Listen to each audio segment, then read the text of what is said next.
Imagine करिए कि आप पानी उबाल रहे हैं और अब आप बहुत ध्यान से अगर आप इसको ऑब्जर्व करोगे तो आप देखोगे कि पानी नीचे की सतह से उबलना शुरू करता है और जैसे जैसे पानी उबलने लगता है इसके अंदर हलचल बढ़ जाती है। राइट। साथ ही साथ अगर आपने कभी आइसक्रीम खाया होगा, वैसे सभी लोगों ने आइसक्रीम तो खाया ही होगा, तो आपने देखा होगा कि थोड़ी देर आइसक्रीम को ऐसे ही छोड़ देना तो ये आइसक्रीम जो है वो मेल्ट होने लगता है। पिछले केस में बॉईल हो रहा था और यहाँ पे मेल्ट हो रहा है। साथ ही साथ जो पानी होता है अगर हम उसको उसका टेम्परेचर ऐसे जगह पे रख दे जहां पे टेम्परेचर काफी कम है, सर्टेन डिग्री सेल्सियस पे, तो ये फ्रीज हो जाता है। एक बार बॉईल हुआ, एक बार मेल्ट हुआ और अब ये फ्रीज होकर के बर्फ बन रहा है। और साथ ही साथ ये भी मेल्ट होकर के वापस पानी बन सकता है अगर टेम्परेचर को थोड़ा सा बढ़ा दिया जाए तो। इसके अलावा स्टूडेंट, आप लोगों ने गोला तो खाया ही होगा। ये जो गोला होता है ये क्या होता है? बेसिकली श्रेडेड आइस होता है, मतलब एक बर्फ का टुकड़ा लिया जाता है, उसको घिसा जाता है जिससे वो बर्फ अलग हो जाता है। अब ध्यान से सोचने वाली बात यह है कि बर्फ पिघलता नहीं है और उसके बाद हम बर्फ पे प्रेशर अप्लाई करते हैं और इस तरीके का गोला बन जाता है जिसको हम थोड़ी देर तक तो खा सकते हैं, ये टूट करके गिरेगा नहीं।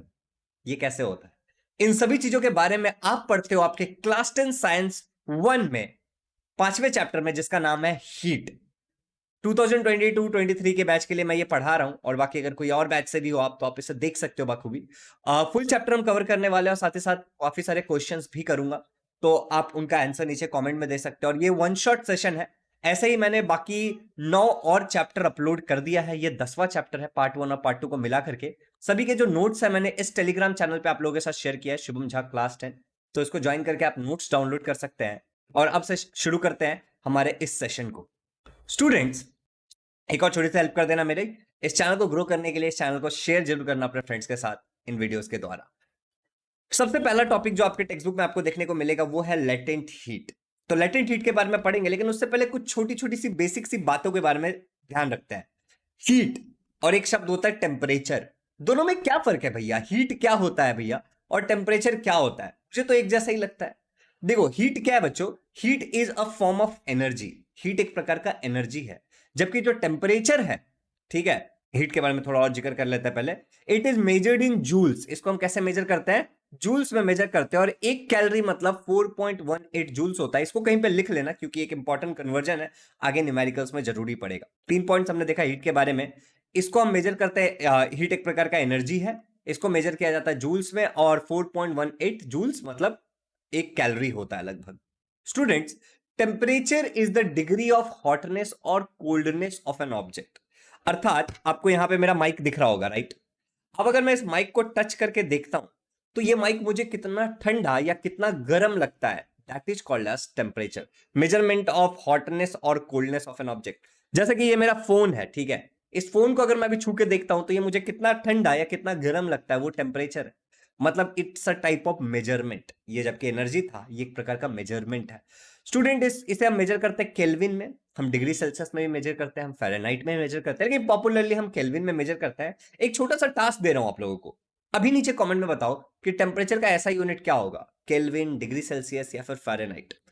बच्चों, अब यहां पे सेल्सियस और फ़ारेनहाइट ऐसे भी यूनिट्स हैं। थोड़ा सा आपको आइडिया आ गया होगा हीट क्या होता है और टेम्परेचर क्या होता है इसके बारे में। अब आपको एक छोटा सा एक्सपेरिमेंट मैं दे रहा हूं हीट समझाने के लिए। पिछले सर्टेन एग्जांपल में जो मैंने यहां पे आपको दिखाया था, लेट मी शो यू, यहां पे मैंने आपको उबलता हुआ पानी दिखाया था। इस उबलते हुए पानी में मैंने आपको कहा था कि ये हलचल करने लगता है।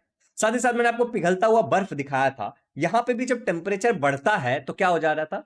ये इसका मूवमेंट बढ़ रहा है, तभी तो ये नीचे जा रहा है, मोशन में आ गया, मूवमेंट कर रहा है, राइट? और साथ ही साथ ये गोला और ये दोनों एग्जांपल अभी हमारे लिए जरूरी नहीं है, तो ये दोनों एग्जांपल्स हम रिलेट करके देखते हैं। तो बालकों, हमने क्या किया, हमारे पास एक बॉक्स है और इस बॉक्स में कुछ पार्टिकल्स है, शांत पार्टिकल्स है, टेम्परेचर काफी कम है, और हमने इसको गर्म करना स्टार्ट किया। अब आपको पता है जब हम किसी चीज को गर्म करते हैं, जैसे हमने पानी में देखा था, तो वो मूवमेंट करने लगता है। तो ये पार्टिकल्स भी मूवमेंट करने लगेंगे। जितना ज्यादा हम गर्मी बढ़ाते जाएंगे नीचे से, मतलब जितना ज्यादा हम हीट देते चले जाएंगे, उतना ज्यादा ये मूवमेंट करता चला जाएगा। हीट क्या था वैसे? एक प्रकार का एनर्जी।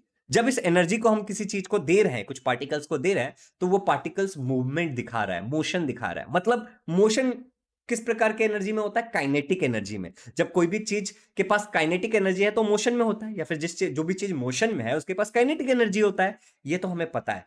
तो हीट क्या है? Heat is the measurement of total kinetic energy of atoms in an object. मतलब यहां पे जितने भी एटम्स हैं उनके पास कितना काइनेटिक एनर्जी है, अगर मैं सबको जोड़ दूंगा तो जो टोटल मुझे मिलेगा वो हीट एनर्जी ही मिलेगा। तो हीट क्या होता है? It's a type of energy. कैसा एनर्जी है? Total kinetic energy of all the particles, all the atom, all the substance जो भी हमारे पास है। हीट क्लियर हो चुका है। अब थोड़ा सा आगे बढ़ता है। एक क्वेश्चन आप लोगों के लिए, अभी मैंने आपको बताया था कि इंपॉर्टेंट और आपने लिखा भी होगा, तो फट से जवाब दे देना। एक कैलोरी मतलब कितना जूल होता है? 4 जूल, 3 जूल, 3.57 जूल, 4.18 जूल? आप नीचे कमेंट में बता देना। जितने चैप्टर्स मैंने कवर किए उनका भी लिंक डिस्क्रिप्शन में है। दूसरा क्वेश्चन, ऐसा नंबर लिखना है और आपको बताना है कि ए बी सी डी जो भी इसका आंसर है, या फिर 3.57 जो भी इसका आंसर, आपको नीचे बता देना है। सेकेंड क्वेश्चन, मोर काइनेटिक एनर्जी डैश हीट। अगर ज्यादा काइनेटिक एनर्जी होगा तो हीट ज्यादा होगा, लेस होगा, या फ्लक्चुएट करेगा, ज्यादा कम हो। मोर मतलब बढ़ाते चले जा रहे हैं, या फिर बिल्कुल नहीं होगा। कमेंट में नीचे आंसर बता देना। लेटेंट हीट, मैंने आपको बताया था ना कि हम एक टॉपिक के बारे में पढ़ेंगे, लेटेंट हीट। एक एक्सपेरिमेंट से समझते हैं। ये सेटअप आपको दिख रहा होगा। आई होप मैं एक बार चेक कर लेता हूं, ठीक है। और मैं थोड़ा अभी यहां से गायब भी हो जाऊंगा आपको एक्सपेरिमेंट समझाते समझाते, ठीक है।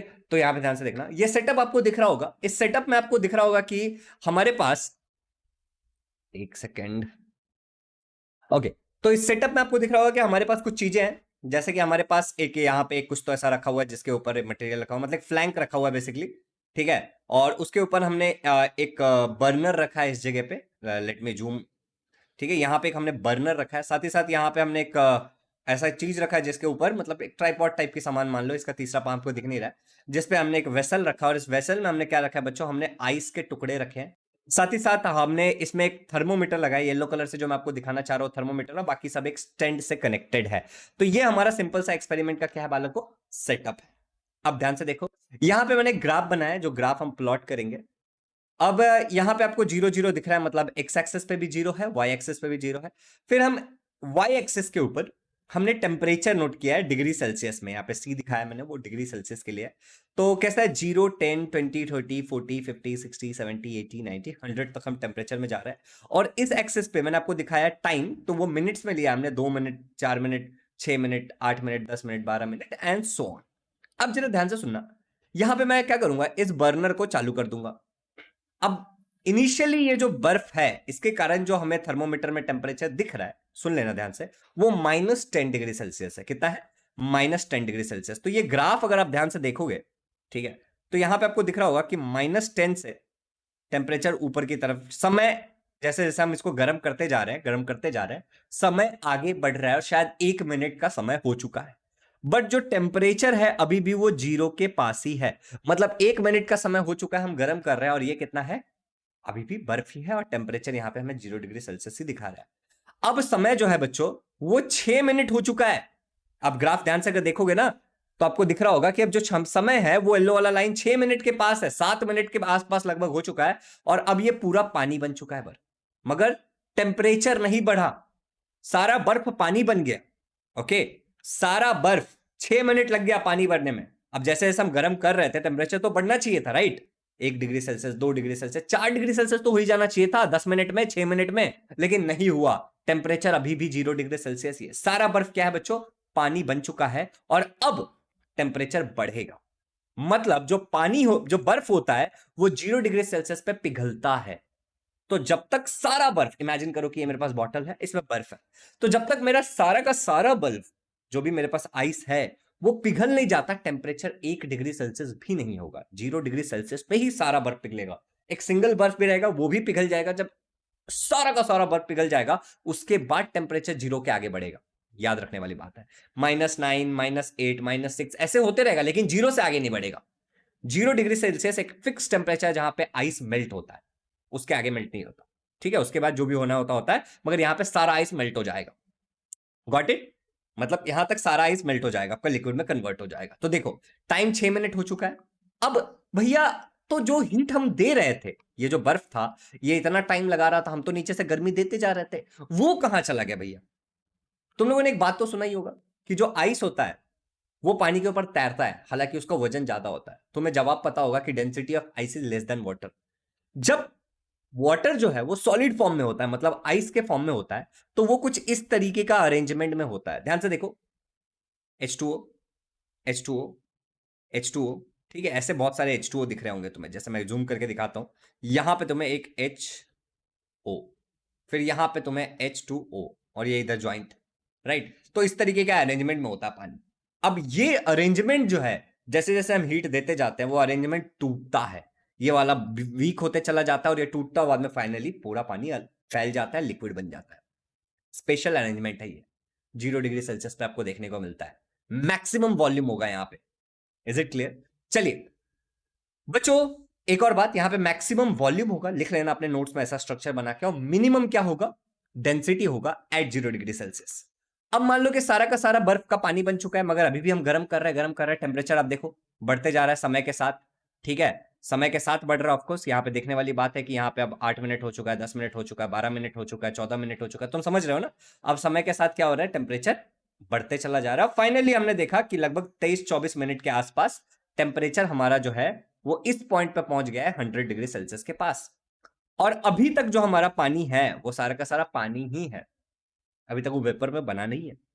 अब क्या होगा? जैसे जैसे मैं हीट करता चला जा रहा हूं, हीट करता चला जा रहा हूं, ये जो वाटर है ये वेपर बनने लगेगा 100 डिग्री सेल्सियस पहुंचने के बाद। लेकिन अभी भी मैं हीट कर रहा हूं, लेकिन टेम्परेचर नहीं बढ़ेगा। सेम, जब तक सारा आइस पानी नहीं बन गया तब तक जीरो के आगे नहीं बढ़ा। अब जब तक सारा पानी भाप नहीं बन जाता, वेपर नहीं बन जाता, टेम्परेचर 100 के ऊपर नहीं जाएगा। समझ रहे हो?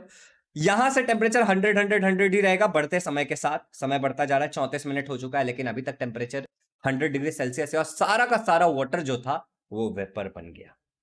इसी को हम लोग बॉइलिंग पॉइंट कहते हैं बच्चों। जिस पे वाटर वेपर बन जाता है, उसके आगे वाटर गर्म नहीं होता, वेपर बन जाता है। वेपर का टेम्परेचर 101, 102, 103 हो सकता है, लेकिन वाटर का नहीं होगा, वाटर गायब यहां से। अब अगर तुम ये चार्ट ध्यान से देखोगे, अभी खाली इस चार्ट के बारे में जिक्र करते हैं थोड़ा सा, ठीक है?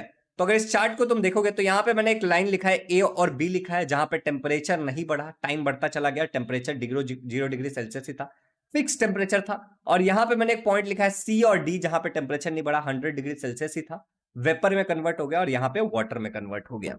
अब इन दोनों को हम लेटेंट हीट कहते हैं। जब लिक्विड में कन्वर्ट हुआ सॉलिड से, उसको क्या कहते हैं? जब लिक्विड से गैस में कन्वर्ट हुआ, उसको क्या कहते हैं? यही हमारा टॉपिक है लेटेंट हीट का। अब जरा बात करते हैं भैया, लेटेंट इस वर्ड का मतलब क्या होता है? आपने एक बड़ा प्यारा सा नाम लिया था भैया, ठीक है, लेटेंट हीट। एक मिनट रुक जाओ, ठीक है, ये वाला आपने शब्द यूज किया था लेटेंट हीट।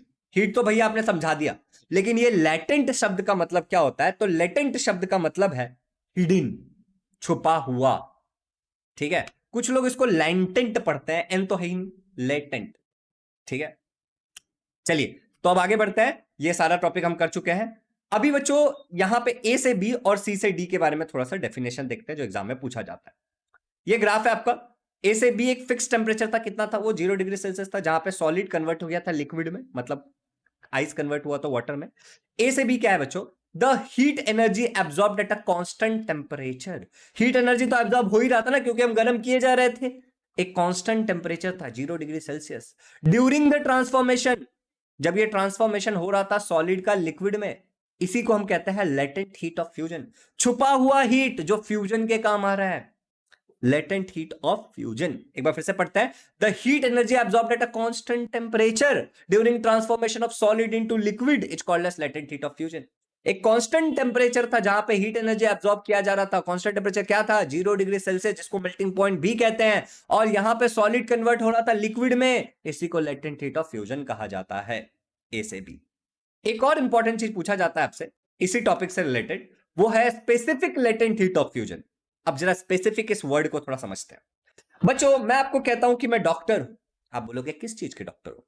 मैं आपको कहूंगा बच्चों मैं दिल का डॉक्टर हूं, तुम बोलोगे भैया कार्डियोलॉजिस्ट हो। यहां पे एक स्पेसिफिक डॉक्टर हो गया, समझ रहे हो, किसी फिक्स चीज के लिए। समझ लो बच्चों। मैं आपको कहूंगा बच्चों टीचर हूं, आप कहोगे भैया किस चीज का टीचर हो? मैं आपको कहूंगा साइंस का टीचर हूं। मैं एक फिक्स चीज का टीचर हूं, स्पेसिफिक टीचर हूं। बात समझ में आ रहा है? तो जब भी हम स्पेसिफिक इस शब्द का इस्तेमाल करते हैं, इसका मतलब यह होता है किसी फिक्स चीज के लिए, राइट, किसी पर्टिकुलर चीज के लिए। तो आपको लेटेंट हीट ऑफ फ्यूजन तो पता है। अब अगर मैं कहता हूं specific latent heat of fusion, तो आप क्या बताओगे? डेफिनेशन जरा ध्यान से पढ़िएगा। The amount of heat energy absorbed at a constant temperature, कुछ नया नहीं है, बाय, यहां पे एक शब्द आ गया, यूनिट मास। यूनिट मास मतलब, यूनिट इस शब्द का मतलब है एक, 1 ग्राम, 1 किलोग्राम, 1 क्विंटल, 1 टन। मास मतलब तो आपको पता है मेजरमेंट, ठीक है। मेजरमेंट करते हैं हम किसी भी सब्सटेंस का, मैटर का, तो यूनिट 1 ग्राम, 1 केजी, 1 टन, तो हम 1 टन तक नहीं जाते, 1 ग्राम और 1 केजी में ही रहते हैं, ठीक है। तो amount of heat energy absorbed at a constant temperature, मतलब मान लो कि 0 डिग्री सेल्सियस जो कि एक कांस्टेंट टेम्परेचर था, वहां पे कितना एनर्जी, हीट एनर्जी एब्जॉर्ब किया हमारे 1 ग्राम आइस ने, या फिर हमारे 1 ग्राम 1 केजी आइस ने ऑफ सॉलिड, जो कि सॉलिड था ice, to convert into liquid phase, जो लिक्विड में कन्वर्ट हुआ, is called specific latent heat of fusion. मतलब यूनिट मास ने कितना एब्जॉर्ब किया अपने कन्वर्जन के लिए, 1 ग्राम या 1 केजी ने, उसको हम specific latent heat of fusion कहेंगे। भैया ये डेटा क्या है भैया, ठीक है। तो देखो बच्चों, यहां पे मेरे पीछे आपको दिख रहा होगा, मैं थोड़ा साइड हट जाता हूं, वाटर 80 कैलोरीज पर ग्राम। आपको पता है हीट को हम लोग कैसे मेजर करते हैं? आप बोलोगे भैया हीट को तो हम लोग कैलोरीज में मेजर करते हैं, 1 calorie is equal to 4.18 joule था भैया, राइट, जूल में मेजर करते हैं, और 1 calorie is equal to 4.18 joule. तो भैया ये जो कैलोरी है, मतलब 80 कैलोरी इतना हीट एनर्जी चाहिए अगर हमें 1 ग्राम बर्फ को पानी बनाना है। इसी को हम लोग specific latent heat of fusion. तुमसे सवाल ऐसा पूछा जाएगा, 1 ग्राम बर्फ को पानी बनाने के लिए कितना हीट एनर्जी चाहिए? जवाब होगा 80 कैलोरी हीट एनर्जी चाहिए। ये specific latent heat of fusion का एग्जांपल हो गया। अब मेरा सवाल आप लोगों से है, जो आप नीचे कमेंट में बताओगे, आपके पुस्तक में लिखा हुआ है, आपके टेक्स्ट बुक में है, कि अगर मेरे पास 1 केजी आइस होगा तो उसके लिए मुझे कितना किलो कैलोरी, कैलोरी या जूल में कितना हीट एनर्जी देना पड़ेगा? टेक्स्ट बुक में सब लिखा हुआ है, आप नीचे कमेंट में बता दोगे। Specific latent heat of fusion समझ आ गया। अब आपके लिए अगला वाला समझना बहुत आसान है बच्चों। सी से डी के सफर की बात में बात करते हैं। सी से डी का जो सफर है उसके बारे में थोड़ा बात करते हैं। सी से डी क्या हुआ जनाब? The heat energy absorb eight a constant temperature, यहां पे भी टेम्परेचर कांस्टेंट था 100 degree Celsius, heat energy absorb हो रहा था during transformation of liquid into gas. यहां पे जो लिक्विड वाटर था वो गैस में कन्वर्ट हो रहा था, वेपर में कन्वर्ट हो रहा था। इसी को हम कहते हैं लेटेंट हीट ऑफ वेपराइजेशन। क्या कहते हैं इसको? लेटेंट हीट, छुपा हुआ हीट जो वेपर बनाने के काम आ रहा है। समझ रहे हो? टाइम बढ़ रहा था लेकिन फेज बदल ही नहीं जाता, हीट एनर्जी दिए जा रहा है, दिए जा रहा है। 100 डिग्री सेल्सियस होने के बाद शुरू हुआ वो काम, ठीक है बच्चों। अब बात करते हैं specific latent heat of vaporisation. तुम्हें पता है क्या होगा ये? The amount of heat energy absorbed at a constant temperature by unit mass of liquid. पहले वाले में सॉलिड था, यहां लिक्विड आ गया, तो कन्वर्ट इनटू गैसियस फेज। यहां पे लिक्विड था पिछले वाले में, अब यहां पे गैसियस आ गया, बस फेज का अंतर है। It's called specific latent heat of vaporisation. मतलब अगर आप एक को लर्न कर लोगे तो दूसरा अपने आप आपको लर्न हो जाएगा। सिंपल है। Specific latent heat of vaporisation मतलब क्या? 1 ग्राम पानी को वेपर बनाने में कितना चाहिए, 1 किलो पानी को वेपर बनाने में कितना चाहिए, जो मैं बता रहा हूं हिंदी में लिख लेना, याद रहेगा, वरना कंफ्यूजन क्रिएट करता है। अब देखो 1 ग्राम अगर आपके पास पानी है, आपको दिख रहा होगा यहां पे, तो उसको बनाने के लिए आपको 540 कैलोरी चाहिए। और आपको पता है 1 लीटर पानी अगर आपके पास रहेगा या 1 किलोग्राम पानी रहेगा तो कितना होगा, आप मुझे नीचे कमेंट में बताओगे। चलिए, क्वेश्चन है मेरा आप लोगों के लिए, specific latent heat of fusion of water is ABCD, जो भी आंसर आप बता देना। ग्राम के हिसाब से पूछा, आपको पढ़ाया भी है मैंने। Specific latent heat of vaporisation of water is, अब specific latent heat of vaporisation gram के हिसाब से पूछा, जो मैंने आपको पढ़ाया है। बाकी आप केजी वाला लिख दोगे नीचे कमेंट में। चौथा क्वेश्चन था ये। बालकों, यहां तक मैं आशा करता हूं कि आपको सब समझ में आ गया होगा। अब तक टेलीग्राम चैनल ज्वाइन नहीं किया तो भाई पे भरोसा रखो, तुम्हारे इससे और 4000 बच्चे भरोसा कर रहे हैं। वहां पे मैं डेली न्यूज़पेपर भी डाल रहा हूं आजकल, तो आप आ जाओ, ज्वाइन कर लो। बालकों, रीजलेशन, देखो री मतलब दोबारा, जेल मतलब जुड़ जाना। जेल लगाते हो ना बाल में, बाल को जोड़ के रखने के लिए, खड़े रखने के लिए। एशन छोड़ो, ध्यान रखो, ठीक है। तो अब देखो यहाँ पे एक फोटो दिखाया, तुम्हारे टेक्स्ट बुक से फोटो लिया होगा, मैं वैसे तुम्हें एक एनिमेशन भी दिखाऊंगा थोड़ी देर में, ठीक है। तो देखो क्या है, आइस कन्वर्ट्स इनटू लिक्विड, बर्फ का पानी बन रहा है ड्यू टू अप्लाइड प्रेशर, किसमें? प्रेशर लगाने के कारण, एंड रिकन्वर्ट्स टू आइस, और फिर से आइस में बन जाता है liquid as the pressure is removed, is called as रीजलेशन।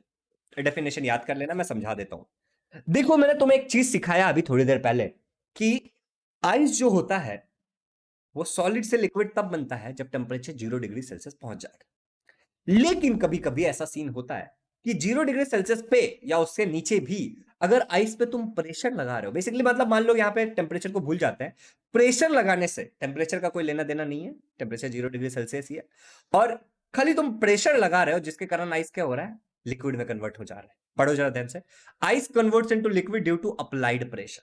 तुमने प्रेशर लगाया, मान लो कि ये आइस है, इस पे मैंने ऐसा प्रेशर लगाया, प्रेशर लगाने के कारण ये पानी बन गया, और जैसे ही मैंने ये प्रेशर हटा दिया ये वापस बर्फ बन गया, और फिर रिकन्वर्ट हो जाता है आइस में प्रेशर रिमूव करने से। मतलब प्रेशर के कारण बर्फ पिघल रहा है और वापस जुड़ रहा है। इसको ही रीजलेशन कहते हैं, सिंपल शब्दों में। अब ध्यान से देखते हैं। पहले यहां पे दिख रहा है तुम्हें कि एक वायर है, ये वायर देखो नीचे नीचे नीचे नीचे जा रहा है, बर्फ ऐसे कट रहा है, और जैसे जैसे वायर नीचे जा रहा है प्रेशर तो रिमूव हो जा रहा है, और ये बर्फ वापस जुड़ते जा रहा है, देखो टूट नहीं रहा है। सिंपल है। तो देखो, the melting point of ice become lower than 0 degree Celsius due to pressure. Temperature जो होता है लोअर हो जाता है प्रेशर लगाने के कारण। Then this means the 0 degree ice gets converted into water. जैसे ही 0 डिग्री सेल्सियस से कम होगा तो ये कन्वर्ट हो जाएगा वाटर में, और जैसे ही फिर प्रेशर रिमूव करेंगे तो मेल्टिंग पॉइंट रीस्टोर हो जाता है और वो वापस बर्फ में कन्वर्ट हो जाता है। सिंपल है, कोई जो मैं तुम्हें समझाया वही लिखा हुआ है, ठीक है। क्वेश्चन नंबर 5 है, ice converts to liquid then into gas due to applied pressure and reconverts to ice as the pressure is removed. It's called as regelation. सच है या गलत है? शब्दों पे गौर करना, ऐसे बस हाँ ऐसा ही लग रहा है बोल के ट्रू या फॉल्स मत बोलना, अच्छे से पढ़ो। Ice converts into liquid, ice liquid हो जाता है, देन इनटू गैस, फिर गैस हो जाता है। पीछे कहीं हमने गैस का जिक्र किया क्या? अच्छे से पढ़ो फिर आंसर देना। बाय द वे 5वां क्वेश्चन है ये। और अब 6ठा question, the pressure is remove, the melting point is restored to dash degree Celsius. ये पढ़ा है, कमेंट में आंसर बता सकते हो आप लोग। और अब हमारा अगला वाला टॉपिक है। इस टॉपिक के बारे में मैं आपको क्या बताऊं, ये बहुत इंपॉर्टेंट है, आपने 7वीं कक्षा में भी ये टॉपिक पढ़ा होगा, ठीक है। इस टॉपिक का नाम है एनामिलस बिहेवियर ऑफ वाटर। सबसे पहले बिहेवियर ऑफ वाटर मतलब पानी का वर्ताव, और एनामिलस का मतलब होता है अजीबो गरीब, चीजों के विपरीत, नियमों के विपरीत। भैया कौन सा नियम है जिसके विपरीत जाकर के पानी कोई व्यवहार कर रहा है, ये समझा दीजिएगा जनाब, समझते हैं फिर। जनाब आपको तो पता ही होगा, ये हमारे घर का टेबल है ये नहीं पता होगा आपको। और इस टेबल पे हमने एक स्टोव रखा है जिसमें जला करके ऊपर पतीला है जिसमें हमने पानी रखा है। पानी को जब हम लोग गर्म करते हैं, पीछे एनिमेशन भी दिखाया था मैंने आपको, तो क्या होता है, वाटर व्हेन वो लिक्विड इज हीटेड, मान लो कि यहाँ पे कोई लिक्विड है, वाटर ही है जो, उसको हीट करेंगे तो up to a certain temperature तो वो एक्सपैंड करने लगता है, फैलने लगता है, ऐसे फैलने लगता है। लेकिन वही पानी को, मतलब ये बढ़ गया, देखो एक्सपैंड कर गया पानी, ठीक है। वही पानी को जब हम लोग ठंडा करते हैं, जैसे बर्फ बनाते हैं, तो वो क्या होता है, कॉन्ट्रैक्ट हो जाता है, इकट्ठा आ जाता है, राइट। तो वो कॉन्ट्रैक्ट हो जाता है, ये तो आपको पता है। चलिए शब्दों में जरा अच्छे से लिखते हैं इसको, और एक नए शब्द को समझते हैं जिसका नाम है डेंसिटी। आप में से काफी लोगों को पता होगा, density is equal to mass upon volume. बहुत बढ़िया बात है। मगर जिन लोगों को डेंसिटी अच्छे से नहीं समझ में आया, उन लोगों के लिए मैं डेंसिटी थोड़ा अच्छे से समझाने की कोशिश करता हूं। यहां पे मैंने 2 टेबल रखा है, वही हमारे घर का टेबल। एक टेबल, टेबल का जो सरफेस एरिया है, जो वॉल्यूम है, यहां पे देखो कि कितना कैपेसिटी है चीजों को रखने की, वो तो सेम ही है क्योंकि दोनों सेम टेबल है। अब एक पे तुम देखोगे 1 2 3 4 मटके रखे हुए हैं, फ्लावर पॉट, ठीक है, सेम साइज के, ठीक है, सेम वजन है, सेम मास है, तो गिवन वॉल्यूम में मास डिस्ट्रीब्यूटेड है।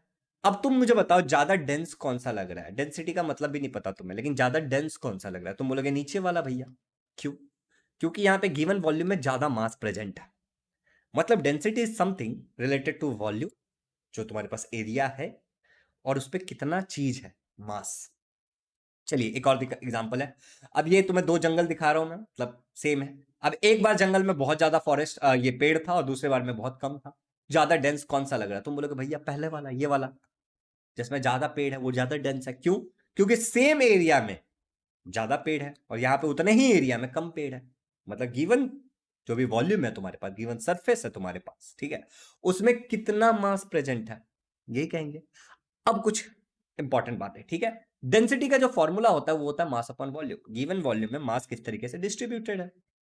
एक बात याद रखना, डेंसिटी जो चीज है हमारा, ठीक है, उसके साथ एक खास बात यह है कि वो density is directly proportional to mass. मतलब कि अगर मास को बढ़ाओगे तो डेंसिटी भी बढ़ जाएगा, ठीक है। और डेंसिटी जो है तुम्हारा वो इनवर्सली प्रोपोर्शनल है वॉल्यूम से। इसका अर्थ है कि अगर वॉल्यूम बढ़ाओगे तो डेंसिटी घट जाएगा, और अगर वॉल्यूम घटाओगे तो डेंसिटी बढ़ जाएगा। उल्टा होता है, विपरीत होता है, ठीक है। ये बात आपको याद रखना है, ये फॉर्मूला से ये समझ में आ जाता है वैसे। अब हम लोग ना अच्छे से समझते हैं कि भैया यहां पे हमें इस सब का काम क्या है। चलो, उल्टा होता है वॉल्यूम और डेंसिटी, ठीक। तो रूम टेम्परेचर की बात कर लेते हैं, जिस टेम्परेचर में मैं अभी हूं, नॉर्मल वाला। यहां पे अगर मैं चीजों को हीट करूंगा, अभी थोड़ी देर पहले मैंने बताया कि अगर मैं किसी चीज को हीट करूंगा तो वो बेसिकली क्या होगा, एक्सपैंड होगा, ठीक है। और उसका वॉल्यूम बढ़ रहा है, एक्सपैंड होना मतलब क्या होता है, वॉल्यूम बढ़ रहा है। एच के बाद ई आता है, एक्सपैंड। एक्सपैंड मतलब वॉल्यूम इंक्रीज हो रहा है, वॉल्यूम इंक्रीज होगा इसका मतलब डेंसिटी डिक्रीज होगा, तुम्हें पता है। चलिए आगे बढ़ते हैं। अब दूसरा वाला देखते हैं, किसी भी चीज को जब मैं ठंडा करता हूं, जब मैं किसी चीज को कूल डाउन कर रहा हूं, तो आपको सी के बाद क्या आता है, C for cool, C for contract, तो वो कॉन्ट्रैक्ट होगा, कॉन्ट्रैक्ट होना मतलब छोटा हो जाएगा, तो वॉल्यूम डिक्रीज हो जाएगा, छोटा हुआ मतलब वॉल्यूम डिक्रीज हो गया, और वॉल्यूम डिक्रीज हुआ इसका मतलब डेंसिटी क्या हो गया बालकों, डेंसिटी इंक्रीज हो गया। सिंपल है, ये इसका उल्टा होगा, एक तुम वॉल्यूम वाला याद कर लेना, ठीक है, और ये उसका उल्टा होगा। क्लियर। एच के बाद ई आता है एक्सपैंड, वॉल्यूम बढ़ गया, ठीक है। C for cool, C for contract मतलब वॉल्यूम घट गया, ऐसे याद रखना, ये रूम टेम्परेचर की बात है। मगर मगर मगर जनाब एक समस्या है। समस्या क्या है, anomalous behaviour of water, but water show special and exceptional behaviour. Water एक स्पेशल, खास और एक्सेप्शनल, बाकियों से अलग बिहेवियर दिखाता है। इफ बी हीट वाटर, अगर हम पानी को गर्म करना स्टार्ट करते हैं 0 डिग्री सेल्सियस से 4 डिग्री सेल्सियस तक, कहां से कहां तक, 0 डिग्री सेल्सियस से 4 डिग्री सेल्सियस तक, ये तुमने 7th में भी पढ़ा था। It converts, it contracts instead of expanding. जनाब यहां से 0 से 4 बड़ा, हम हीट कर रहे हैं, टेम्परेचर बढ़ा रहे हैं, हीट करने से एच ई एक्सपैंड होना चाहिए, लेकिन ये कॉन्ट्रैक्ट हो रहा है एक्सपैंड होने की जगह। इसी बात को हम एनएमएलएस बिहेवियर ऑफ वाटर कहते हैं, पानी का अलग व्यवहार। और एट 4 डिग्री सेल्सियस, जब हम 4 डिग्री सेल्सियस पे होंगे, देखो एक्सपैंड होना चाहिए, लेकिन वो कॉन्ट्रैक्ट हो रहा है, कॉन्ट्रैक्ट हो रहा है, मतलब वॉल्यूम घटते जा रहा है, वॉल्यूम घटते जा रहा है, वॉल्यूम घटते जा रहा है, तो उसका जो वॉल्यूम होगा 4 डिग्री सेल्सियस पे वो सबसे कम होगा, मिनिमम होगा, due to contraction. That means की डेंसिटी क्या होगा, मैक्सिमम होगा। यही बात मैंने तुम्हें स्टार्टिंग में बताया था, जब मैं तुम्हें 0 डिग्री सेल्सियस पानी के बारे में बताया था लेटेंट हीट में, ठीक है, वो अरेंजमेंट दिखा करके कि यहां पे लिख दो कि वॉल्यूम यहां पे क्या होगा, वहां पे मैंने कहा था वॉल्यूम मैक्सिमम होगा और डेंसिटी मिनिमम होगा, यहां पे क्या बोल रहा हूं मैं, वॉल्यूम मिनिमम होगा और डेंसिटी मैक्सिमम होगा। अच्छे से जाओ उस टॉपिक को और इस टॉपिक को साइड में एक डब्बा बना के लिख लो कि एग्जाम में कोई कंफ्यूजन ना रहे। बालक आगे बढ़ते हुए, 0 डिग्री से 4 डिग्री सेल्सियस तक मैंने आपको बताया कि अगर तुम हीट करोगे तो उल्टा होगा, हीट पे एक्सपैंड होना चाहिए, लेकिन यहाँ पे क्या होगा, वॉल्यूम डिक्रीज होगा, कॉन्ट्रैक्ट हो रहा है तो, और डेंसिटी जो होगा वो इंक्रीज होगा, और कूल डाउन करोगे तो क्या होगा, वॉल्यूम इंक्रीज होगा और डेंसिटी घटेगा। पहले से उल्टा है, कुछ खास नहीं, पहले वाला याद है तो उसका उल्टा लिख देना। That is 0 to 4 degree Celsius and this is called as anomalous behaviour of water. पानी का अजीबो गरीब व्यवहार कहां से कहां तक होता है, 0 to 4 degree Celsius. Question number 7 है मेरे पास आपके लिए, water shows a special and exceptional behaviour, true या फॉल्स, नीचे कमेंट में आंसर बताना। 8वां क्वेश्चन है मेरे पास आप लोगों के लिए, at dash degree Celsius water molecule shows an special arrangement, कितने डिग्री सेल्सियस पे, ये मैंने आपको लेटेंट हीट वाले टाइम पे पढ़ाया था, तो आप मुझे बता सकते हो। Volume of water at 4 degree Celsius से 4 डिग्री सेल्सियस पे वॉल्यूम क्या होगा, मिनिमम होगा, मैक्सिमम होगा, फ्लक्चुएट करेगा या कुछ नहीं होगा, तुम्हें नीचे मुझे कमेंट में इसका आंसर बता। अब हम लोग एक नया और बहुत ही अद्भुत सा टॉपिक पढ़ेंगे, जिससे ये पढ़ने का रीजन क्या है कि हम यही एनामेलस बिहेवियर ऑफ वाटर को समझना चाहते हैं, और नेचर इसका कैसे फायदा उठाती है और ये क्यों हो रहा है, नेचर का इससे क्या फायदा है, ये समझना चाहते हैं। चलिए पढ़ते हैं। हुप्स एपरेटस, हुप्स एक साइंटिस्ट का नाम था और उन्होंने कुछ एपरेटस वगैरह बनाया था जिससे हम पढ़ेंगे, एपरेटस बनाना सीखते हैं होप। ठीक है, तो बच्चों मेरे पास एक सिलेंडर है, ये उसकी परछाई है, ठीक है, ये एक सिलेंडर है मेरे पास, और इस सिलेंडर के ऊपर ट्रांसपेरेंट दिख रहा है, इसके ऊपर मैंने एक क्या किया है, बाउल लगा दिया है, ठीक है। अब बच्चों ये फ्लैट बाउल है एक छोटा सा, और यहां पे मैं 2 थर्मोमीटर लगाऊंगा, ओके। थर्मोमीटर लगाने के बाद इस नीचे वाले का, नीचे से ऊपर जाएंगे हम, ठीक है, नीचे वाले का मैं T1 नाम दूंगा, ऊपर वाले का T2, थर्मोमीटर 1 थर्मोमीटर 2, या फिर टेम्परेचर 1 टेम्परेचर 2, या temperature of thermometer 1 temperature of thermometer 2। Simple. बालों को यहां पे मैंने पानी भर दिया है। अब ये जो पानी है यहाँ पे वो मेरा 12 डिग्री सेल्सियस पे है, ऐसा मान के चलो, या फिर 13 डिग्री सेल्सियस पे है, ये थर्मोमीटर की जो मैक्सिमम रीडिंग है वहां तक मेरा टेम्परेचर है। नीचे मैं एक यहाँ पे क्या रख दूंगा, फ्रीजिंग मिक्सचर रख दूंगा, देख रहे हो, पहले आइस नहीं था, इधर देखना, इस वाले पार्ट पे गौर करना। अब एक फ्रीजिंग मिक्सचर करके मैंने यहाँ पे कुछ तो डाल दिया है, ये आइस है, आइस, ठीक है। यहाँ पे मैंने एक फ्रीजिंग मिक्सचर डाल दिया, फ्रीजिंग मिक्सचर मतलब आइस और सॉल्ट दोनों को मिला करके डाल दिया मैंने, ठीक है, इससे आइस स्लोली पिघलता है, ओके। अब देखो यहाँ पे मैंने एक छोटा सा ये डाला है, हमारा एक बेसिकली बीकर डाला है, जिसमें यहाँ से पानी पिघलेगा धीरे धीरे, तो गिरेगा। और अब हम समझते हैं हमारे होप्स एक्सपेरिमेंट को, या एपरेटस तुम समझ में आ गया होगा कैसे बनाना है, नीचे T1 ऊपर T2, ये याद रखें। चलिए, the temperature of the water in the middle of the cylinder lowers due to the freezing mixture in the water. इसका अर्थ क्या है, मैं लिख लिख के तुम्हें समझाऊंगा। यहाँ पे मान लो कि यहाँ पे जो टेम्परेचर है T1 का, जो अभी टेम्परेचर है बालकों, ठीक है, T1 का जो टेम्परेचर है वो 13 डिग्री सेल्सियस है, ठीक है, और T2 का भी जो टेम्परेचर है वो भी 13 डिग्री सेल्सियस है। समझने वाली बात है, जो समझ में आएगा वो लिखते चले जाना, हिंदी इंग्लिश जिसमें भी लिखना है तुम्हें। T1 का भी टेम्परेचर क्या था, 13 डिग्री सेल्सियस, और T2 का टेम्परेचर भी 13 डिग्री सेल्सियस था। मगर जनाब बात ऐसी है कि यहां पे जो हमने फ्रीजिंग मिक्सचर डाला है, इस फ्रीजिंग मिक्सचर के कारण इस जगह पे जितना भी पानी रहेगा इस बाउल में, ठीक है, इस सिलेंडर में, इस एरिया में जितना भी पानी होगा, वो पानी ठंडा होने लगेगा। क्या होने लगेगा? ठंडा होने लगेगा। ठीक है, अब देखो जब पानी ठंडा होता है, तुम्हें पता है कि जब टेम्परेचर डिक्रीज होगा, ठीक है, मतलब चीजों को तुम ठंडा कर रहे हो, 13 degree Celsius is the normal temperature. ये एनामेलिस बिहेवियर वाला टेम्परेचर है क्या? नहीं, 0 to 4 डिग्री सेल्सियस एनामेलिस बिहेवियर होता है। तो यहां पे जब पानी को आप ठंडा करोगे तो वो कॉन्ट्रैक्ट होगा, मतलब वॉल्यूम डिक्रीज होगा। ठंडा कर रहे हो, कॉन्ट्रैक्ट होगा, मतलब वॉल्यूम कम हो रहा है। ठीक है, और डेंसिटी भी इंक्रीज होने लगेगा, क्योंकि वॉल्यूम का उल्टा होता है डेंसिटी। अब अगर किसी, मैं तुम्हें एक चीज बताया था कि density is directly proportional to mass and density is inversely proportional to volume.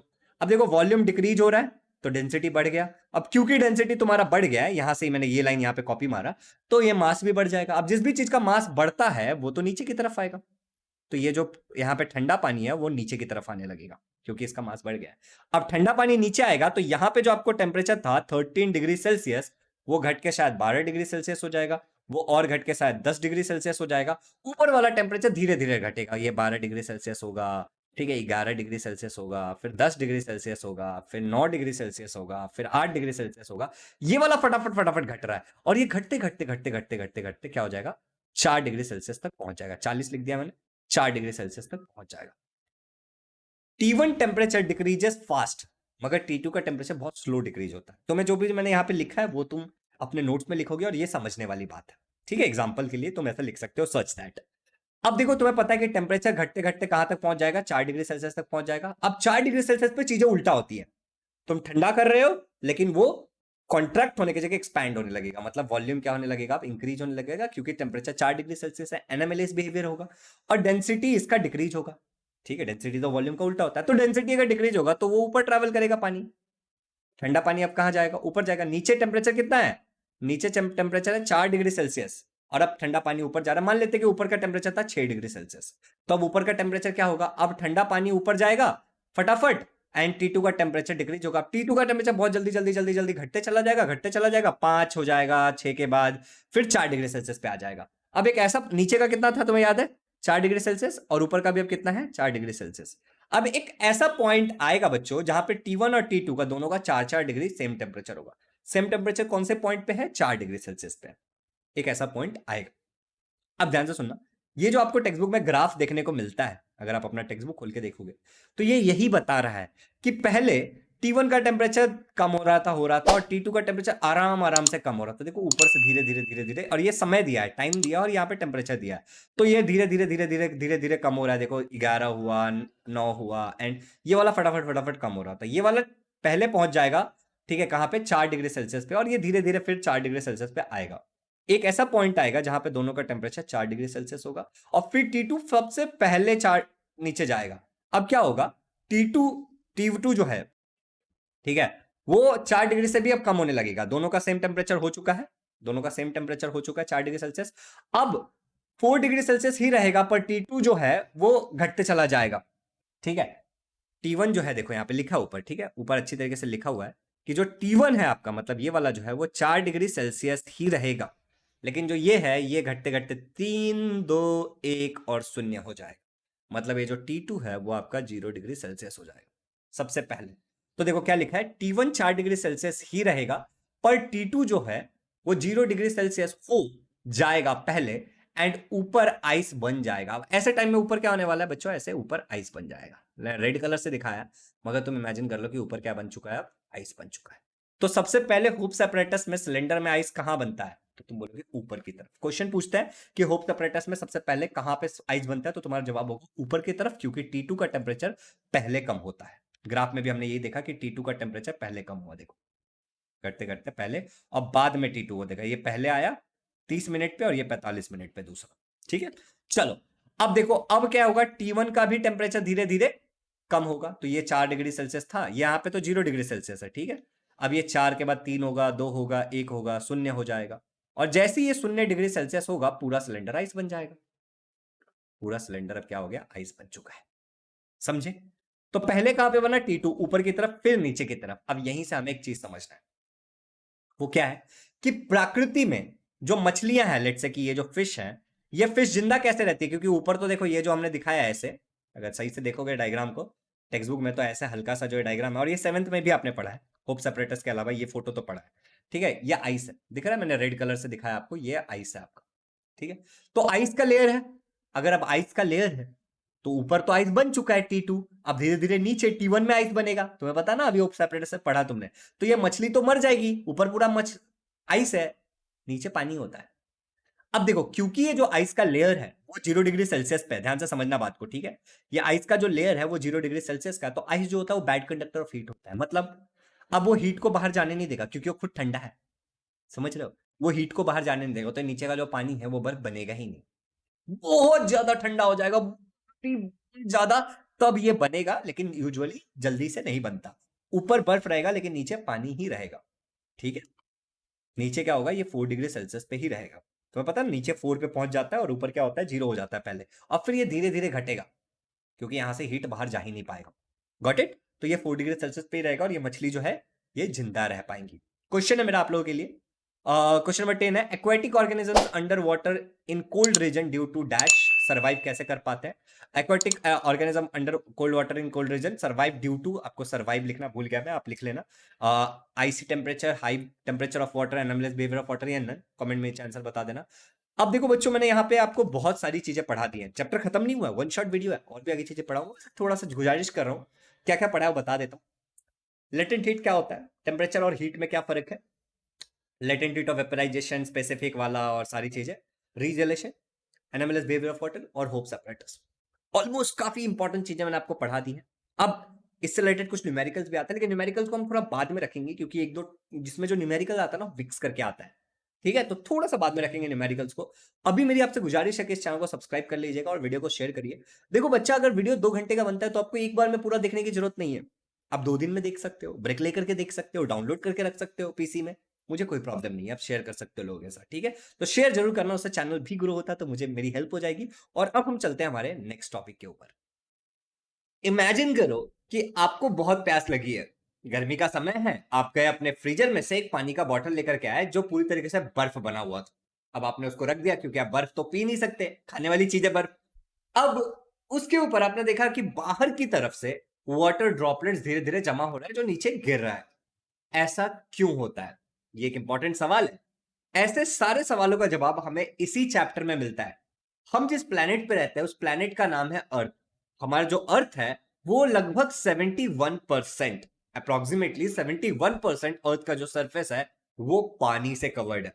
अब ये जो पानी है, ये देख सकते हो आप, समुद्र है और पानी है, जहां पे भी पानी रहेगा यहां पे कॉन्स्टेंटली एवापोरेशन शुरू रहेगा। एवापोरेशन के बारे में आपने अर्ली स्टैंडर्ड्स में पढ़ा होगा कि पानी भाप बन जाता है, ठीक है। तो धूप की रोशनी, गर्मी के कारण पानी क्या हो रहा है, भाप बन रहा है। अब ये जो पानी भाप बन रहा है ये एटमॉस्फेयर में प्रेजेंट होगा, जैसे देखो ये पानी है भाप के फॉर्म में, वेपर के फॉर्म में, गैसियस फॉर्म में प्रेजेंट है। तो due to constant evaporation of water, water vapour is always present in the atmosphere. Water vapour आपको हमेशा एटमॉस्फेयर में देखने को मिलेगा।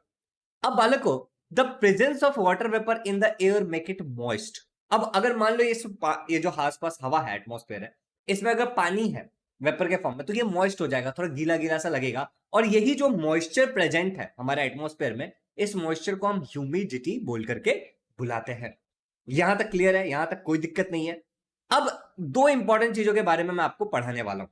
ये दोनों इंपॉर्टेंट बातों को आप बहुत अच्छे से समझना, इससे आपको आगे की चीजें समझ में आएंगी। सबसे पहला इंपॉर्टेंट पॉइंट, यहां पे आप देख सकते हो कि एक स्पेसिफिक टेम्परेचर दिखा रहा हूं मैं आप लोगों को। Can you people see? मेरे पीछे एक थर्मोमीटर लगा है, वहां पे एक स्पेसिफिक टेम्परेचर है, दैट इज 20 डिग्री सेल्सियस, या फिर 60 फ़ारेनहाइट आप बोल सकते हो। हम डिग्री सेल्सियस पे फोकस करते हैं, विच इज यहाँ पे 20 डिग्री बताया जा रहा है। अब हम कह रहे हैं कि एट अ स्पेसिफिक टेम्परेचर, मतलब एक फिक्स टेम्परेचर पे एक लिमिट होता है कि आपका जो एयर है, ठीक है, वो कितना वाटर वेपर रख सकता है। हम कह देते हैं कि यहां पे 20 डिग्री सेल्सियस पे 10 वाटर के मॉलिक्यूल्स एयर रख सकता है। तो 1 2 3 4 5 6 7 8 9 10, इतनी इसकी कैपेसिटी है। अब आप बोलोगे भैया अगर कैपेसिटी से कम हुआ तो क्या होगा, कैपेसिटी से ज्यादा हुआ तो क्या होगा, और कैपेसिटी जितना हुआ तो क्या होगा? इन सवालों का जवाब देखते हैं।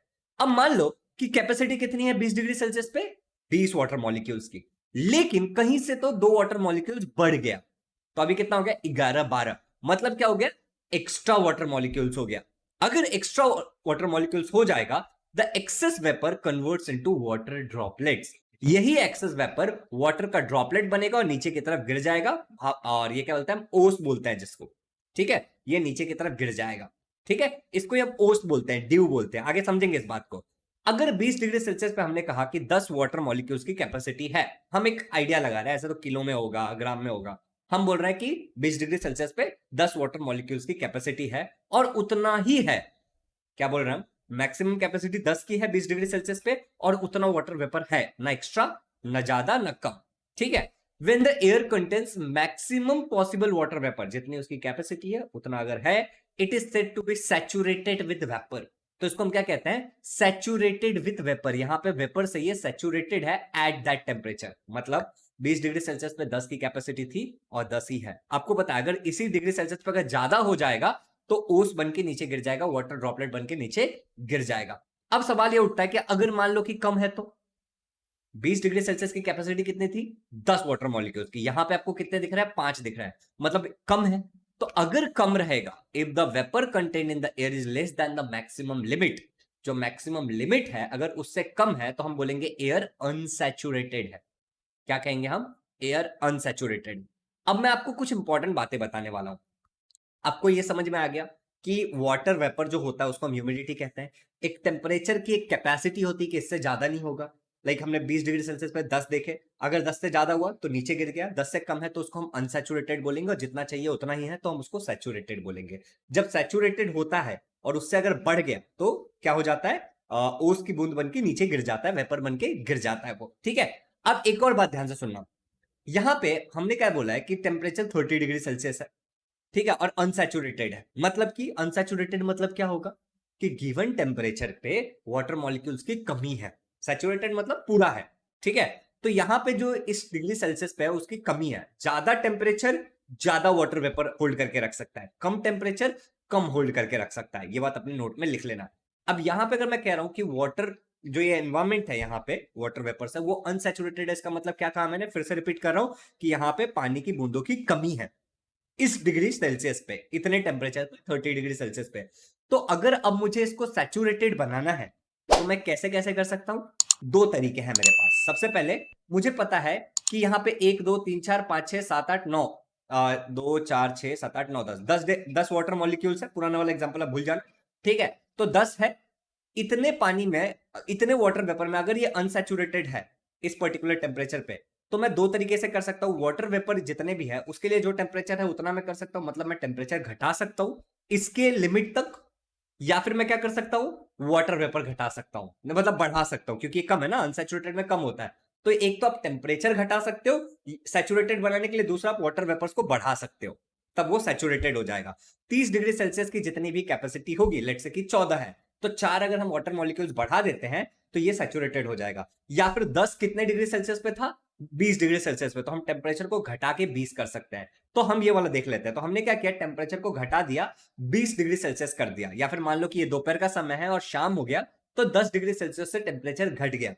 अगर टेम्परेचर घट गया तो अब ये फिर से क्या हो गया, सैचुरेटेड हो गया। तो अब आपको यह भी पता है कि अनसैचुरेटेड से सैचुरेटेड करने के कितने तरीके हैं, नोटबुक में लिख लेना, दो तरीके, पहला वाटर मॉलिक्यूल्स बढ़ा दो, या फिर दूसरा टेम्परेचर घटा दो। अगर टेम्परेचर घट जाता है, ठीक है, तो हम ड्यू पॉइंट पे आ जाते हैं। मैंने कहा ना तुम्हें कि अगर हम इससे थोड़ा और टेम्परेचर अगर घटा देंगे तो ये कैपेसिटी से ज्यादा हो जाएगा, और अगर ये कैपेसिटी से ज्यादा होगा तो क्या होगा, ड्यू बन के गिर जाएगा, इसी को हम ड्यू पॉइंट टेम्परेचर बोलते हैं। डेफिनेशन देख लेते हैं एक बार इसको। Suppose unsaturated air at a certain temperature, ऐसा मान लो कि अनसैचुरेटेड एयर है किसी सर्टेन टेम्परेचर पे, जो हमने देखा था 30 डिग्री एग्जांपल के लिए, is taken and its temperature decrease, अगर हम इसका टेम्परेचर घटाने लगे तो वहां पे क्या होगा, एक ऐसा टेम्परेचर पे हम पहुंच जाएंगे जहां पे एयर सैचुरेटेड हो जाएगा वेपर से, और अगर हम उसके भी नीचे जाएंगे तो हम क्या बोलेंगे, हम ड्यू पॉइंट टेम्परेचर पे है, क्योंकि अगर उससे नीचे जाएंगे तो ड्यू बन जाएगा, ठीक है। तो the temperature is called as dew point temperature. तो सैचुरेटेड जब हो जाता है एयर तो उसी को हम ड्यू पॉइंट टेम्परेचर कहते हैं, क्योंकि अगर अब वाटर वेपर बढ़ा या फिर हमारा जो टेम्परेचर है वो घटा तो क्या होगा, ड्यू फॉर्मेशन शुरू हो जाएगा। जो जो मैंने तुम्हें बताया है उसको अपने समझ से कॉलम बना बना के लिख लेना, ठीक है। तो मैं वापस नहीं बोलता हूं क्योंकि बार बार रिपीट करने से कोई सेंस नहीं है। जो जो मैंने आपको बोला उसमें जो जो पॉइंट मैंने बोला ना, लिख लो लिख लो, ठीक है, इंपॉर्टेंट है, उसको लिख लेना, आपको इस टॉपिक में बिल्कुल कंफ्यूजन नहीं रहेगा, ठीक है। अभी आगे बढ़ने से पहले फिर भी मैं आपको बता देता हूं, अगर आपको यहां तक कोई भी डाउट है तो क्या क्या लिखना है। सबसे पहले पॉइंट नंबर 1 आपको लिखना है कि एटमॉस्फेयर में कंटिन्यूसली एवापोरेशन होता रहता है, जिससे क्या होता है, पानी जो है वो वेपर के फॉर्म में एनवायरमेंट में होता है, उसी को हम ह्यूमिडिटी कहते हैं। एक टेम्परेचर पे एक फिक्स होता है कि इतना ये होल्ड कर सकता है, ठीक है। अगर उतना ही है तो उसको हम सैचुरेटेड बोलेंगे, उससे कम है तो हम क्या बोलेंगे, मतलब उस टेम्परेचर पर अगर पानी के मॉलिक्यूल्स कम है तो हम अनसैचुरेटेड बोलेंगे। ये क्लियर है? अब अगर सैचुरेशन पॉइंट पे, मतलब मान लो कि 20 डिग्री सेल्सियस है, 10 मॉलिक्यूल्स की कैपेसिटी है, अगर मॉलिक्यूल्स बढ़ गए तो ओस बन के गिर जाएगा, या फिर टेम्परेचर घट गया फिर भी वो ओस बन के गिर जाएगा। और वही टेम्परेचर जहां पर सैचुरेशन पॉइंट मिल जाता है कि अब सैचुरेटेड हो गया है, उसी को हम ड्यू पॉइंट टेम्परेचर कहते हैं। बस इतनी बातें आप लिख लो हिंदी में, आपको कोई कंफ्यूजन नहीं होगा, 100% आपको सारी चीजें याद हो जाएंगी। चलिए, तो अब हम आगे बढ़ते हैं हमारे अगले टॉपिक पे, और वो टॉपिक है कि भैया यहाँ पे तो आपने जस्ट एक एग्जांपल लेके बता दिया कि 20 डिग्री सेल्सियस पे 10 वाटर मॉलिक्यूल्स, 30 डिग्री सेल्सियस पे 12-14, बट एक्चुअल फिगर क्या है भैया? एक्चुअल वाला फिगर बताना। तो एक्चुअल फिगर जो है कि अगर 40 डिग्री सेल्सियस तुम्हारा टेम्परेचर है, तो वहां पे 49 ग्राम इतना पानी, ठीक है, इतना वाटर वेपर, 49 ग्राम इतना water vapour 1 kilogram dry air hold कर सकता है। मतलब इमेजिन करो कि 40 डिग्री सेल्सियस बाहर का टेम्परेचर है, ठीक है, और वहां पे मैंने एक डब्बा रख दिया, उसका भी टेम्परेचर 40 डिग्री सेल्सियस होगा, उसके अंदर जो भी 1 किलो एयर है उसमें मान लो, तो उसमें 49 ग्राम वाटर वेपर होगा। क्लियर? इसी तरीके से अगर टेम्परेचर 20 डिग्री सेल्सियस हुआ तो वहां पे कितना कैपेसिटी हो जाता है? काफी कम हो जाता है, 14.7 ग्राम पर किलोग्राम ऑफ ड्राई एयर। ठीक है, अगर टेम्परेचर घट गया 20 डिग्री सेल्सियस हो गया तो वहां पे 14.7 रहेगा gram water vapour in 1 kilogram of dry air. Simple है, यहां तक कोई कंफ्यूजन नहीं। अब बच्चों, ह्यूमिडिटी के बारे में हम बात कर रहे थे, राइट? अभी हमने जितना भी बात, तो बच्चों अब तक हमने जितना भी बात किया वो हमने सब किस चीज के बारे में बात किया? ह्यूमिडिटी, ठीक है। तो अगर मैं आपको कोई बोलता है कि ह्यूमिडिटी के बारे में तो आपने सब बता दिया, लेकिन ह्यूमिडिटी को मेजर कैसे करते हैं? तो यहां पर दो तरीके हैं ह्यूमिडिटी को मेजर करने का। पहला वाला है एब्सोल्यूट ह्यूमिडिटी। एब्सोल्यूट ह्यूमिडिटी को पढ़ने से पहले एब्सोल्यूट इस शब्द का मतलब समझना। मेरे हाथ में कितनी उंगलियां हैं? 5। क्या तुम सच बोल रहे हो? तो तुम बोलोगे आई एम एब्सोल्युटली ऑनेस्ट, ठीक है, मैं एकदम सच कह रहा हूं, ठीक है। या फिर आई एम एब्सोल्युटली राइट, मैं पूरी तरह से सही हूं। तो एब्सोल्यूट का मतलब क्या होता है? एग्जैक्टली कितना है, ठीक है। एक हाथ में 5 उंगलियां, मेरे एग्जैक्टली 5 है, एब्सोल्यूट ह्यूमिडिटी। इसी तरीके से कि एब्सोल्युटली कितना ह्यूमिडिटी है गिवन जो भी है उस सिचुएशन में, ठीक है। दूसरा होता है रिलेटिव ह्यूमिडिटी। रिलेटिव इस शब्द का मतलब क्या होता है कि आप कंपेयर कर रहे हो किसी चीज से, ठीक है, आप किसी चीज से कंपेयर कर रहे हो, किसी के जैसा बनाने की कोशिश कर रहे हो, रिलेट कर रहे हो। ये दो शब्दों को याद रखना, आपको ये बहुत अच्छा समझ में आएगा, एल्स आपको हमेशा इसमें कंफ्यूजन लगा रहेगा। अब ध्यान से सुनो, मान लो कि मेरे पास एक डब्बा है, ठीक है, इसका जो लेंथ है वो 1 मीटर है, इसका जो ब्रेथ है वो भी 1 मीटर और हाइट भी 1 मीटर है। लेंथ किसको कहते हैं हम लोग? ये वाला जो होगा इसका, ठीक है, देखो ये वाला ब्रेथ है, ठीक है, ये जिसपे मैं पॉइंटर घुमा रहा हूं, ये जो पीछे की तरफ है इसको हम हाइट बोल सकते हैं क्योंकि ये स्क्वायर में है तो सब सेम ही होगा, और बाकी जो एक बचेगा उसको मैं लेंथ बोल सकता हूं, ठीक है। लेंथ, ब्रेथ और हाइट ये तीनों मिल जाएगा तो मैं क्या निकाल सकता हूं? उसका वॉल्यूम निकाल सकता हूं। तो 1 1 1 अगर तीनों होगा तो क्या हो जाएगा? Volume, length multiply by breath multiply by height, 1 × 1 × 1, जिसका आंसर क्या आएगा? 1 ही आएगा, मीटर क्यूब, ठीक है। तो इसका जो वॉल्यूम है वो 1 मीटर क्यूब है। जस्ट आपको वॉल्यूम समझाने के लिए मैंने ये कहा। अब इसके अंदर जो वाटर वेपर है बच्चों, that is having a mass of 80 ग्राम। इसमें जो वाटर वेपर है उसका मास कितना है? वेपर है तो उसका कुछ वजन भी होगा ना, तो मास कितना है वेपर का? 80 ग्राम। अब सवाल है कि डेंसिटी कैसे निकालते हो आप बोलोगे भैया मास अपॉन वॉल्यूम। तो अगर मैं बोलूंगा कि इस जगह पे क्या डेंसिटी है, तो बोलोगे भैया मास भी पता है मुझे, वॉल्यूम भी पता है, तो इसकी डेंसिटी हो जाएगी 80 ग्राम जो कि मास है, और 1 मीटर क्यूब में तो मीटर क्यूब, 80 ग्राम पर मीटर क्यूब। यही जो आपने निकाला है ना, क्या मैं आपसे पूछूंगा क्या आप 100% श्योर हो? बोलोगे भैया आई एम एब्सोल्युटली राइट, तो दैट इज एब्सोल्यूट ह्यूमिडिटी। समझ आ गया कि गिवन वॉल्यूम में क्या होगा? एब्सोल्यूट ह्यूमिडिटी मतलब गिवन वॉल्यूम में कितना मास है। मास किसका? वाटर वेपर का। गिवन वॉल्यूम में कितना मास है, that is your absolute humidity. एकदम क्लियर हो गया? वॉल्यूम देखो, मास देखो, डेंसिटी निकाल लो, that is your absolute humidity. Okay, अब बात करते हैं अगला वाला जो कि है रिलेटिव ह्यूमिडिटी। बच्चा सेम डब्बा है, ठीक है, सेम उसका लेंथ ब्रेथ हाइट है, मतलब इसका जो वॉल्यूम होगा वो क्या होगा, 1 मीटर क्यूब होगा। अगर मैं आपको इसका मास पूछूंगा तो आप बोलोगे भैया इसमें पहले 80 ग्राम था वाटर वेपर, अभी भी इसमें कितना है, 80 ग्राम वाटर वेपर है। लेकिन मैं तुम्हें क्या कहता हूं बच्चों, कि ये वाला जो है ना वो अनसैचुरेटेड है। मैंने क्या बोला, यहाँ पे जितनी जरूरत है ना, गिवन टेम्परेचर मान लेते हैं यहाँ पे 100, यहाँ पे 20 डिग्री सेल्सियस है लेट से, ठीक है। तो 20 डिग्री सेल्सियस पे जितना वाटर मॉलिक्यूल्स होना चाहिए उतना है नहीं, उसकी कमी है। अब आप बोलोगे भैया मेरे पास दो तरीके हैं। पहला तरीका क्या है कि मैंने टेम्परेचर को घटा दूं, टेम्परेचर को घटा देंगे तो अभी ये अनसैचुरेटेड है, ये सैचुरेटेड हो जाएगा। और दूसरा तरीका क्या बताया था मैंने आपको, अब बोलोगे भैया वाटर मॉलिक्यूल्स बढ़ाया जा सकता है। तो आपको पता होना चाहिए ना कि यहाँ पे 20 डिग्री सेल्सियस पे कितनी कैपेसिटी है। तो मैं कह देता हूँ 100 ग्राम की कैपेसिटी। आप टेम्परेचर तो आपके कंट्रोल में है नहीं मान लो, तो आप क्या कर सकते हो, पानी के वेपर ऐड कर सकते हो। इसकी कैपेसिटी 100 ग्राम की है। गिवन टेम्परेचर पे 1 मीटर क्यूब में अगर 100 ग्राम इतना, ठीक है, वाटर वेपर होगा तो ये सैचुरेटेड हो जाएगा। ठीक है, तो हम क्या कर रहे हैं, सैचुरेटेड कब होगा इस केस से इसको कंपेयर कर रहे हैं। तो ये हो गया रिलेटिव ह्यूमिडिटी। ठीक है, तो मैं क्या कहता हूं कि मास ऑफ वेपर नीडेड कितना, 100 ग्राम टू सैचुरेट द एयर। हमारे पास कितना है, 80, चाहिए कितना, 100 ग्राम। ठीक है, तो अगर मैं 20 ग्राम इसमें पानी ऐड कर देता हूं तो ये क्या हो जाएगा, सैचुरेटेड हो जाएगा। अब इसका मैं एक रेशो निकाल सकता हूं। रेशो कैसे निकालूंगा मैं, available mass of water vapour 80 gram divide by required mass of water vapour that is 100 gram multiply by 100।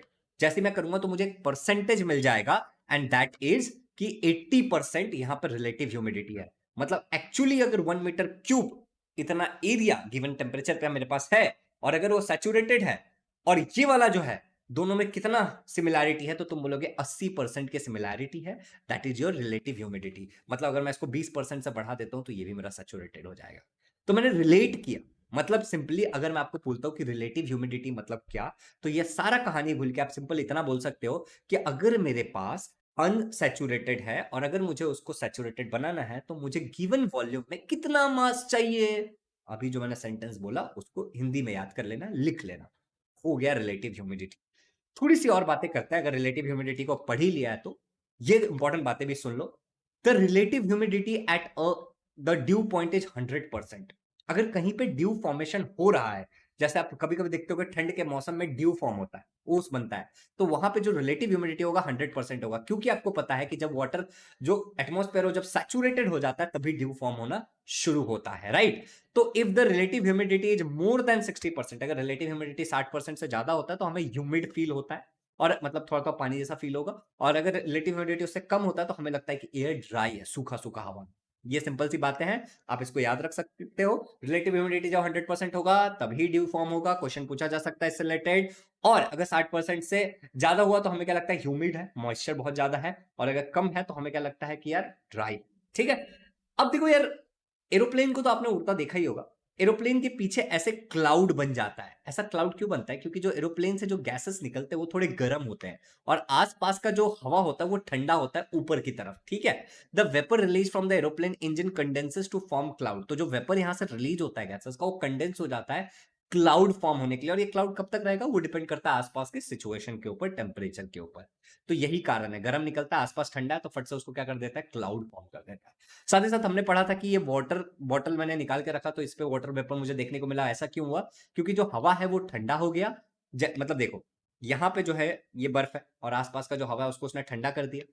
ठीक है, जब उसने आसपास के हवा को ठंडा कर दिया तो क्या हुआ, सैचुरेटेड हो गया वाटर वेपर से। मैंने क्या कहा था, अगर टेम्परेचर को भी घटा दे या वाटर मॉलिक्यूल्स को बढ़ा दे, तो यहाँ पे टेम्परेचर घट गया, आसपास का टेम्परेचर क्या हो गया, इस ठंडे चीज के कारण ठंडा हो गया। तो वहां पे जो वाटर मॉलिक्यूल्स है वो अपने सैचुरेशन पॉइंट तक पहुंच गया, और उससे जैसे ही थोड़ा सा ठंडा होगा या फिर वाटर वेपर अगर उसमें ऐड हो गया, बढ़ गया, तो वो क्या हो जाता है, वाटर ड्रॉपलेट्स वेपर बन करके नीचे की तरफ गिरने लगता है, कंडेंस हो जाता है। क्लियर है।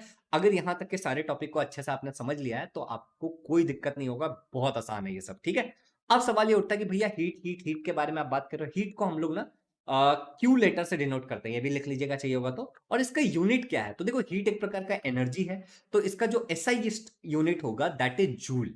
वो क्या होता है, जूल होता है। और इसका जो सीजीएस यूनिट होता है, भैया एनर्जी मतलब अर्ज होगा क्या, नहीं, ये बात याद रखना कि हीट एक प्रकार का एनर्जी है, बट इसका जो सीजीएस यूनिट है वो है कैलोरी।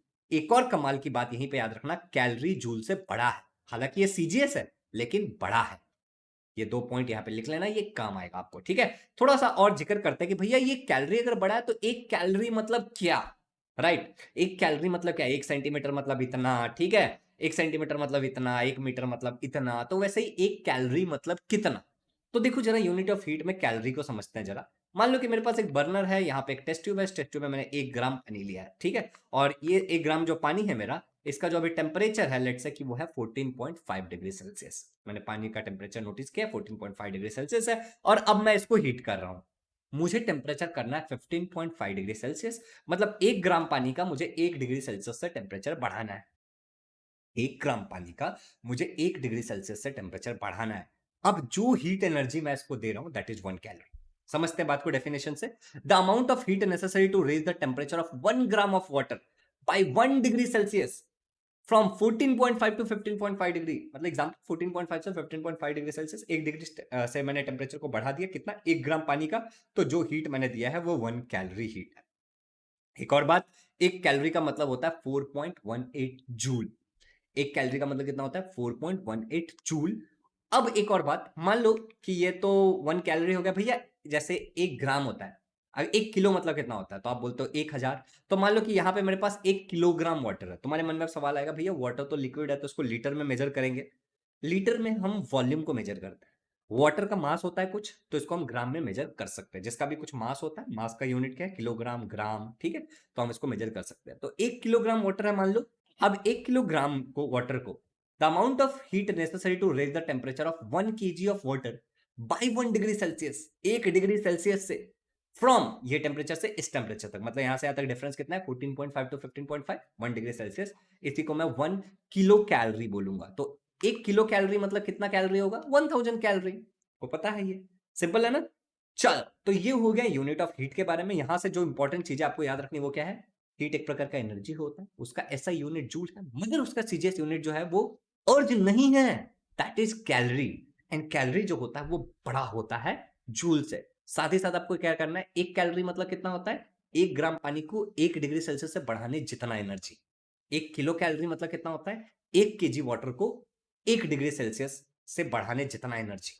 ठीक है, चलिए आगे बढ़ते हैं। अब जो हमारा अगला टॉपिक है वो है स्पेसिफिक हीट कैपेसिटी। देखो मैंने आपको स्टार्टिंग में एक चीज और बताया था, लेटेंट हीट, जिसका मतलब मैंने आपको कहा था कि हिडन हीट होता है। लेटेंट हीट मतलब मैंने आपको क्या बताया था, हिडन हीट, राइट। तो वहां पे कुछ फॉर्मूलाज के बारे में मुझे बताना चाहिए था, लेकिन मैंने जानबूझ के आपको नहीं बताया। अभी हम लोग स्पेसिफिक हीट कैपेसिटी पढ़ेंगे, और इसके आगे का जो भी टॉपिक हम पढ़ने वाले हैं उससे रिलेटेड आपको न्यूमेरिकल सॉल्व करना है। थोड़ा सा लेटेंट हीट वाला फंडा भी यूज होता है जब हम न्यूमेरिकल सॉल्व करते हैं, तो उससे रिलेटेड जो फॉर्मूला होगा वो मैं आपको बताऊंगा। यहीं पे एक चीज मैं बताना चाहता हूं, अगर आप वीडियो को देख रहे हो तो प्लीज नीचे कमेंट करके बताना कि भैया जिस पॉइंट पे आपने कहा था कि वीडियो आप देख रहे हो उस पॉइंट तक मैंने वीडियो देखा है, और आपको क्या आपका फीडबैक है मुझे बताइएगा प्लीज, ठीक है। अभी जो मैं बता रहा हूं ध्यान से सुनना।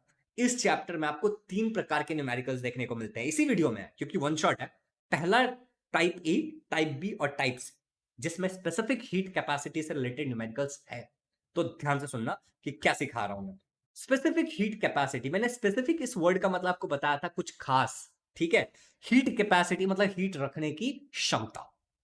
समझो, मान लो बच्चों कि मेरे पास स्टोव है, स्टोव के ऊपर मैंने एक बीकर या कुछ तो ले लिया, ठीक है, और उसमें मैंने पानी रखा, ठीक है। इस पानी को मैं गर्म कर रहा हूं, इसमें मैंने 3 बॉल डाल दिए, आयरन का बॉल, कॉपर का बॉल और लीड का बॉल। भैया ये 3 अलग अलग बॉल क्यों डाला, क्योंकि मुझे देखना है किसकी कितनी कैपेसिटी है गर्म होने की, ठीक है। पानी को मैं गर्म कर रहा हूं एट 100 डिग्री सेल्सियस, ठीक है। The 3 spheres reach at a temperature of 100 degree Celsius after some time. अब मान लो कि मैंने पानी को कितना गर्म किया, 100 डिग्री सेल्सियस। यहाँ पे 3 स्पीयर्स जो डाला वो पानी 100 डिग्री सेल्सियस तक पहुंचा है, ये स्पीयर्स नहीं पहुंचे हैं, ये बात याद रखना, ठीक है। तो अब मुझे बात सुन, मैं तो सेम पानी में तीनों को गर्म कर रहा हूं। इन तीनों को उठा करके मैं एक मोम का सिल्ली लेता हूं, मतलब एक मोम का टुकड़ा लेता हूं, मोम मतलब वैक्स, और उसमें डाल देता हूं। जैसे ही मैंने वैक्स के लेयर में डाला, तीनों को मैंने सेम पानी में गर्म किया था 100 डिग्री सेल्सियस पे, और मैंने देखा कि आयरन का जो बॉल है वो ज्यादा अंदर गया, कॉपर का जो बॉल है वो थोड़ा उससे कम, और लीड का बॉल उससे भी कम। मतलब मैंने तो तीनों को साथ में गर्म किया था, राइट। मैंने तीनों के साथ कोई भेदभाव नहीं किया। तो all the 3 spheres have same temperature, same temperature से मैंने तीनों को निकाला, लेकिन मैंने क्या देखा, but different heat energy is in each of the spheres. तीनों के पास अपना अपना हीट है भाई, अगर बराबर होता तो तीनों एक ही जगह पे जाता रेस में, क्योंकि मैंने एक ही साथ डाला था, एक ही साथ गर्म किया था, लेकिन ये ज्यादा अंदर गया, ये कम अंदर गया, ये उससे कम, मतलब ये ज्यादा गर्म है, ठीक है, इसने क्या किया होगा, ज्यादा हीट एब्जॉर्ब किया होगा, तो इसके पास मैक्सिमम हीट है, ज्यादा गर्म है। इसने थोड़ा इंटरमीडिएट हीट एब्जॉर्ब किया होगा, तो इसके पास थोड़ा कम हीट है, और इसने थोड़ा उससे भी कम एब्जॉर्ब किया होगा, इसके लिए उसके पास इससे भी कम है। मतलब ये तो बात वही हो गई कि मैं ही सबको पढ़ा रहा हूं, लेकिन कोई ऐसा बच्चा है जो 100% ला रहा है, कोई 99% ला रहा है, कोई 98 ला रहा है, कोई 97, कोई 65 ला रहा है। तो सबकी अपनी अपनी कैपेसिटी होती है एब्जॉर्ब करने की, ग्रास्पिंग पावर, ठीक है। तो उसी तरीके से इसका क्या है, अपनी अपनी कैपेसिटी है सभी की, कि कौन कितना हीट एब्जॉर्ब कर सकता है, और वही कैपेसिटी को हम हीट स्पेसिफिक हीट कैपेसिटी कहते हैं, कि कौन कितना हीट एब्जॉर्ब कर सकता है। अब ध्यान से देखो, the property which determines the amount of heat absorb by the sphere, एक ऐसी प्रॉपर्टी जो डिटरमाइन करते हैं कि कौन कितना हीट एब्जॉर्ब करेगा तीनों स्पीयर्स के लिए, उसी को हम क्या कहते हैं, स्पेसिफिक हीट कैपेसिटी, ठीक है। The amount of heat energy required to raise temperature of a unit mass. अभी कैसे हम डिफाइन कैसे करेंगे, यूनिट मास मतलब किसी भी चीज का 1 ग्राम, 1 केजी, 1 क्विंटल, मैंने आपको बताया था ना, यूनिट मतलब एक, मास मतलब कोई भी तरीके जिससे हम उसको मेजर करते हैं, ठीक है। तो कितना हीट एनर्जी रिक्वायर्ड है टेम्परेचर बढ़ाने का किसी यूनिट मास का, कितने, 1 डिग्री सेल्सियस से, उसी को हम specific heat capacity of that object कहेंगे, specific heat of that object कहेंगे, ठीक है। तो यूनिट मास को 1 डिग्री सेल्सियस से बढ़ाने के लिए आपको कितना हीट एनर्जी चाहिए, that is called specific heat of that object. अभी अलग अलग चीजों का एग्जांपल लेके समझते हैं। अब जो वाटर की बात करते हैं सबसे पहले, ठीक है, तो आपको याद है ना, 1 ग्राम पानी को 1 डिग्री सेल्सियस से बढ़ाने के लिए हमें 1 कैलोरी इतना हीट देना पड़ता है, या था कि 1 डिग्री सेल्सियस 14.5 से 15.5 तक बढ़ाने के लिए जितना हीट हम देते हैं 1 ग्राम पानी का, उसको हम क्या कहते हैं, 1 कैलोरी। तो अब यहां पे ध्यान से ध्यान, यूनिट मास, तो 1 ग्राम यूनिट मास हो गया, 1 डिग्री 14.5 से 15.5 तक बढ़ाया था हमने, तो 1 डिग्री सेल्सियस हो गया, और जो हीट हम दे रहे हैं उसी को स्पेसिफिक हीट कहेंगे पानी का, कि पानी अपने आप को कितना गर्म कर पाता है। तो 1 कैलोरी पर ग्राम पर डिग्री सेल्सियस, ठीक है। मतलब यहां पे देखो हम ऐसे लिख सकते हैं 1 कैलोरी पर ग्राम डिग्री सेल्सियस। यहां पे ये पर होने की कोई जरूरत नहीं है, ये फालतू में ये पर आ गया है, ठीक है। हर जगह रहेगा तो प्लीज आप इसको इग्नोर करना, ठीक है। ये वाले पर की कोई जरूरत नहीं, ये पर का मतलब तो डिवाइड हो जाएगा, ठीक है। ओके, अगला देखो हम एग्जांपल ले लेते हैं आयरन का। तो आयरन में 0.11 कैलोरी ग्राम पर ग्राम डिग्री सेल्सियस, कैसे पढ़ेंगे इसको, कैलोरी पर ग्राम डिग्री सेल्सियस, साथ में यहां पे एक और पर नहीं आएगा, ठीक है। तो आयरन को इतना कैलोरी हीट चाहिए 1 ग्राम आयरन को 1 डिग्री सेल्सियस से बढ़ने के लिए, ठीक है। इसके अलावा जो हम कॉपर की बात करेंगे, अभी हमने एग्जांपल देखा था ना, पानी, कॉपर, लीड, आयरन बॉल डाले थे, उसी के लिए मैं बता रहा हूं मैं आपको कि कॉपर जो होता है वो 0.095, मतलब देखो पहले वाले से कम है, ठीक है। मतलब यहां पे एक चीज और समझ में आता है कि पानी, ठीक है, 1 कैलोरी में जल्दी गर्म होगा as compare to iron, okay. और यहां पे जो कॉपर है उससे भी कम गर्म होगा। देखो 0.095 कैलोरी, इतनी एनर्जी ही एब्जॉर्ब कर पाता है 1 ग्राम 1 डिग्री सेल्सियस से बढ़ाने पे, ठीक है।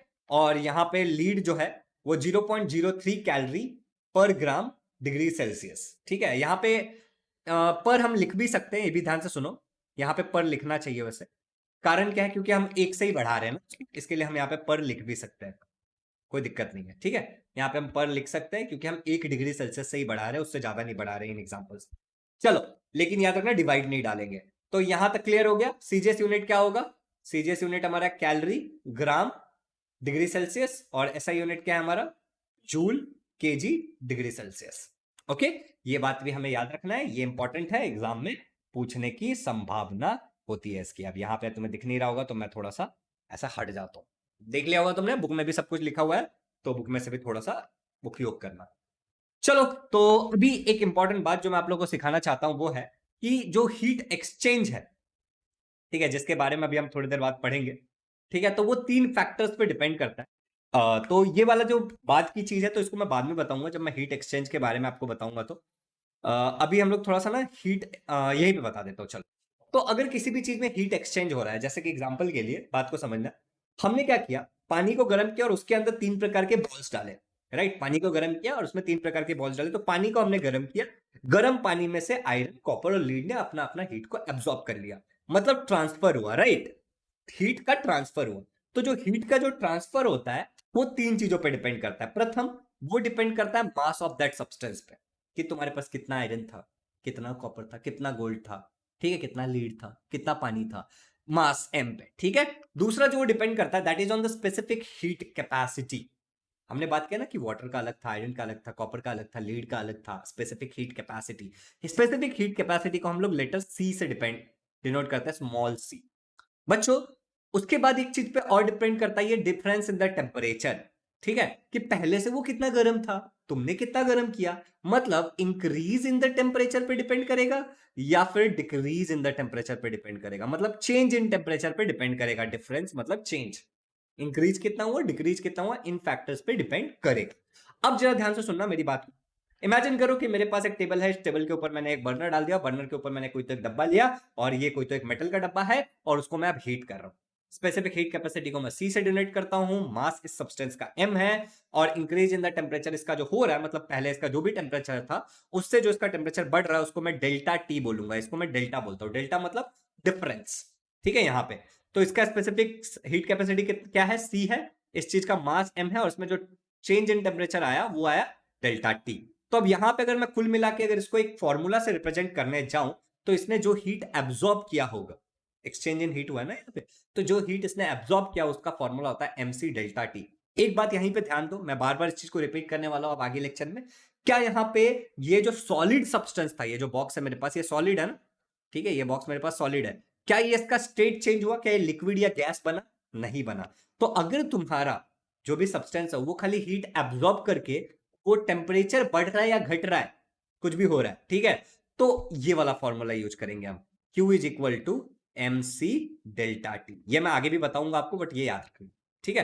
अब मान लो कि इसी चीज को उठा के मैं ठंड वाले जगह पे लेके चला गया, कश्मीर में, लद्दाख में, कश्मीर वगैरह में कहीं रख दिया, आप क्या होगा, ये इसका जो मास था वो तो वही रहेगा, चेंज नहीं होगा, इसका स्पेसिफिक हीट कैपेसिटी भी उतना ही रहेगा, और इसका टेम्परेचर अब घटेगा, तो डेल्टा टी हो गया। तो हीट एनर्जी लॉस्ट, इसका भी फॉर्मूला एमसी डेल्टा टी होगा। क्यों यही फॉर्मूला यूज किया, स्टेट नहीं बदला ना भाई, लिक्विड या गैस थोड़ी हुआ, सॉलिड का सॉलिड ही रह गया, तो टेम्परेचर कितना बदला बस इससे मतलब है। तो जो फॉर्मूला होता है हीट का वो क्या होता है, एमसी डेल्टा टी।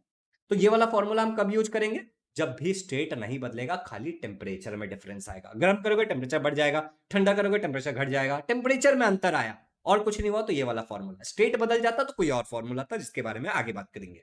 चलो अब हीट एक्सचेंज को थोड़ा अच्छे से समझते हैं। थोड़ी देर पहले मैंने आपको बताया कि हीट एक्सचेंज के लिए तीन चीजें इंपॉर्टेंट हो जाती है, तीन फैक्टर पे डिपेंड करता है, मास के ऊपर, स्पेसिफिक हीट कैपेसिटी के ऊपर, और किस पे डिपेंड करता है, ये टेम्परेचर डिफरेंस पे, कि बढ़ा या घटा।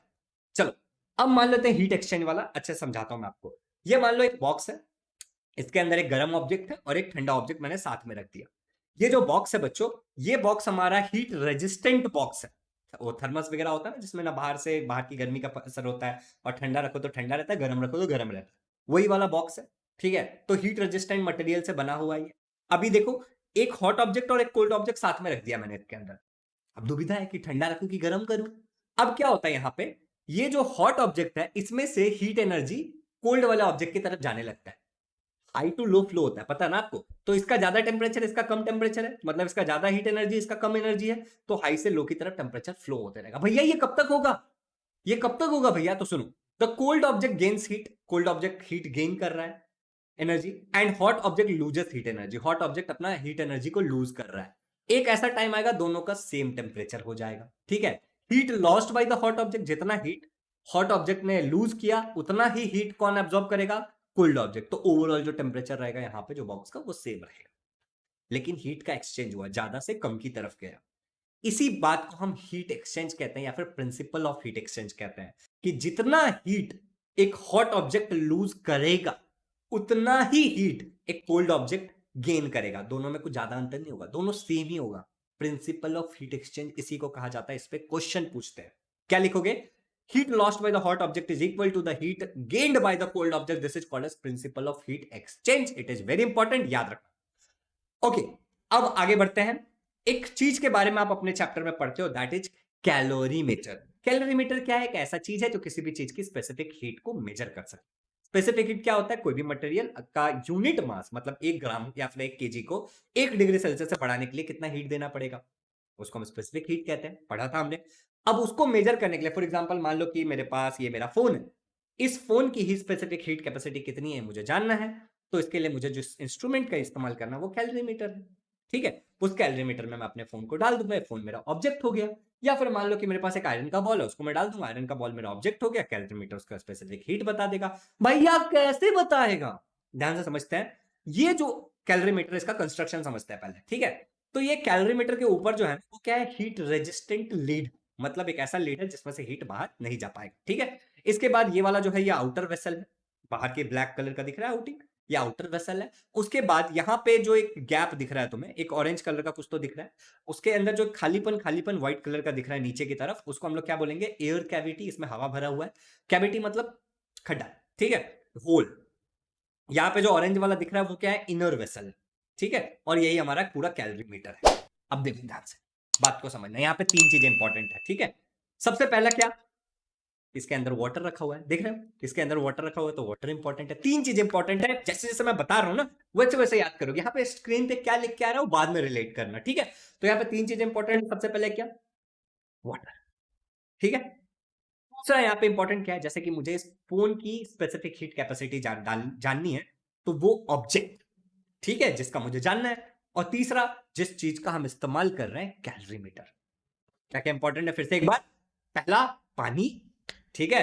दूसरा, जिस भी ऑब्जेक्ट का मुझे हीट स्पेसिफिक हीट कैपेसिटी जानना है वो ऑब्जेक्ट। और तीसरा क्या, हमारा कैलोरीमीटर, ठीक है। अब तीनों की हीट के बारे में हम जिक्र करेंगे। तो देखो यहां पे ध्यान से, एक हॉट ऑब्जेक्ट था एग्जांपल के लिए, ये एक हॉट ऑब्जेक्ट है जिसको मैंने इस पानी में डाल, very good, hot object went into the water.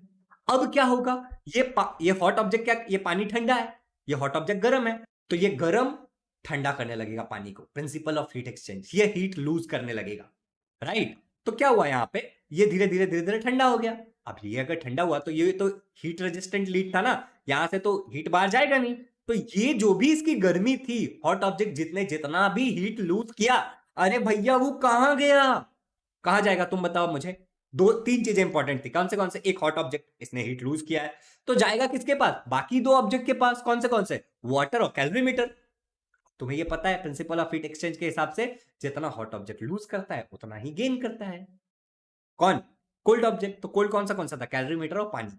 देखो ध्यान से, heat lost by the solid object, ये जो हमारा सॉलिड ऑब्जेक्ट है, ठीक है, इसने कितना हीट लूज किया, वो किसके बराबर होगा, कितना हीट एनर्जी गेन किया, किसने, पानी ने, और किसने, हमारे कैलोरीमीटर ने।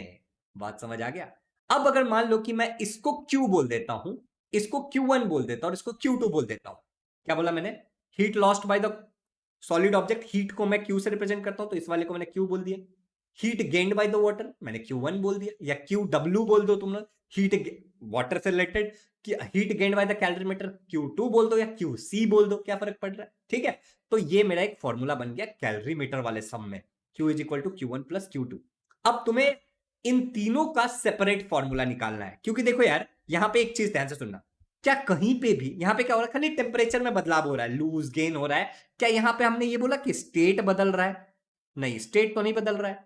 ऐसा है कि कैलोरीमीटर पिघल गया या जम गया, नहीं, ये वाटर जम गया, नहीं, ये पिघल गया, ऐसा कुछ हुआ नहीं। तो तुम्हें पता है इन सारे क्यू का फॉर्मूला क्या होगा, तुम मुझे बताओ, एमसी डेल्टा टी, ठीक है, एमसी डेल्टा टी, यहां पे एमसी डेल्टा टी, और यहां पे इसका फॉर्मूला भी क्या निकलेगा, एमसी डेल्टा टी, क्योंकि स्टेट नहीं बदला है, स्टेट बदलेगा तो कौन सा फॉर्मूला यूज करेंगे, अभी तो मैंने तुम्हें सिखाया ही नहीं है, ठीक है। तो तीनों का फॉर्मूला होगा एमसी डेल्टा टी।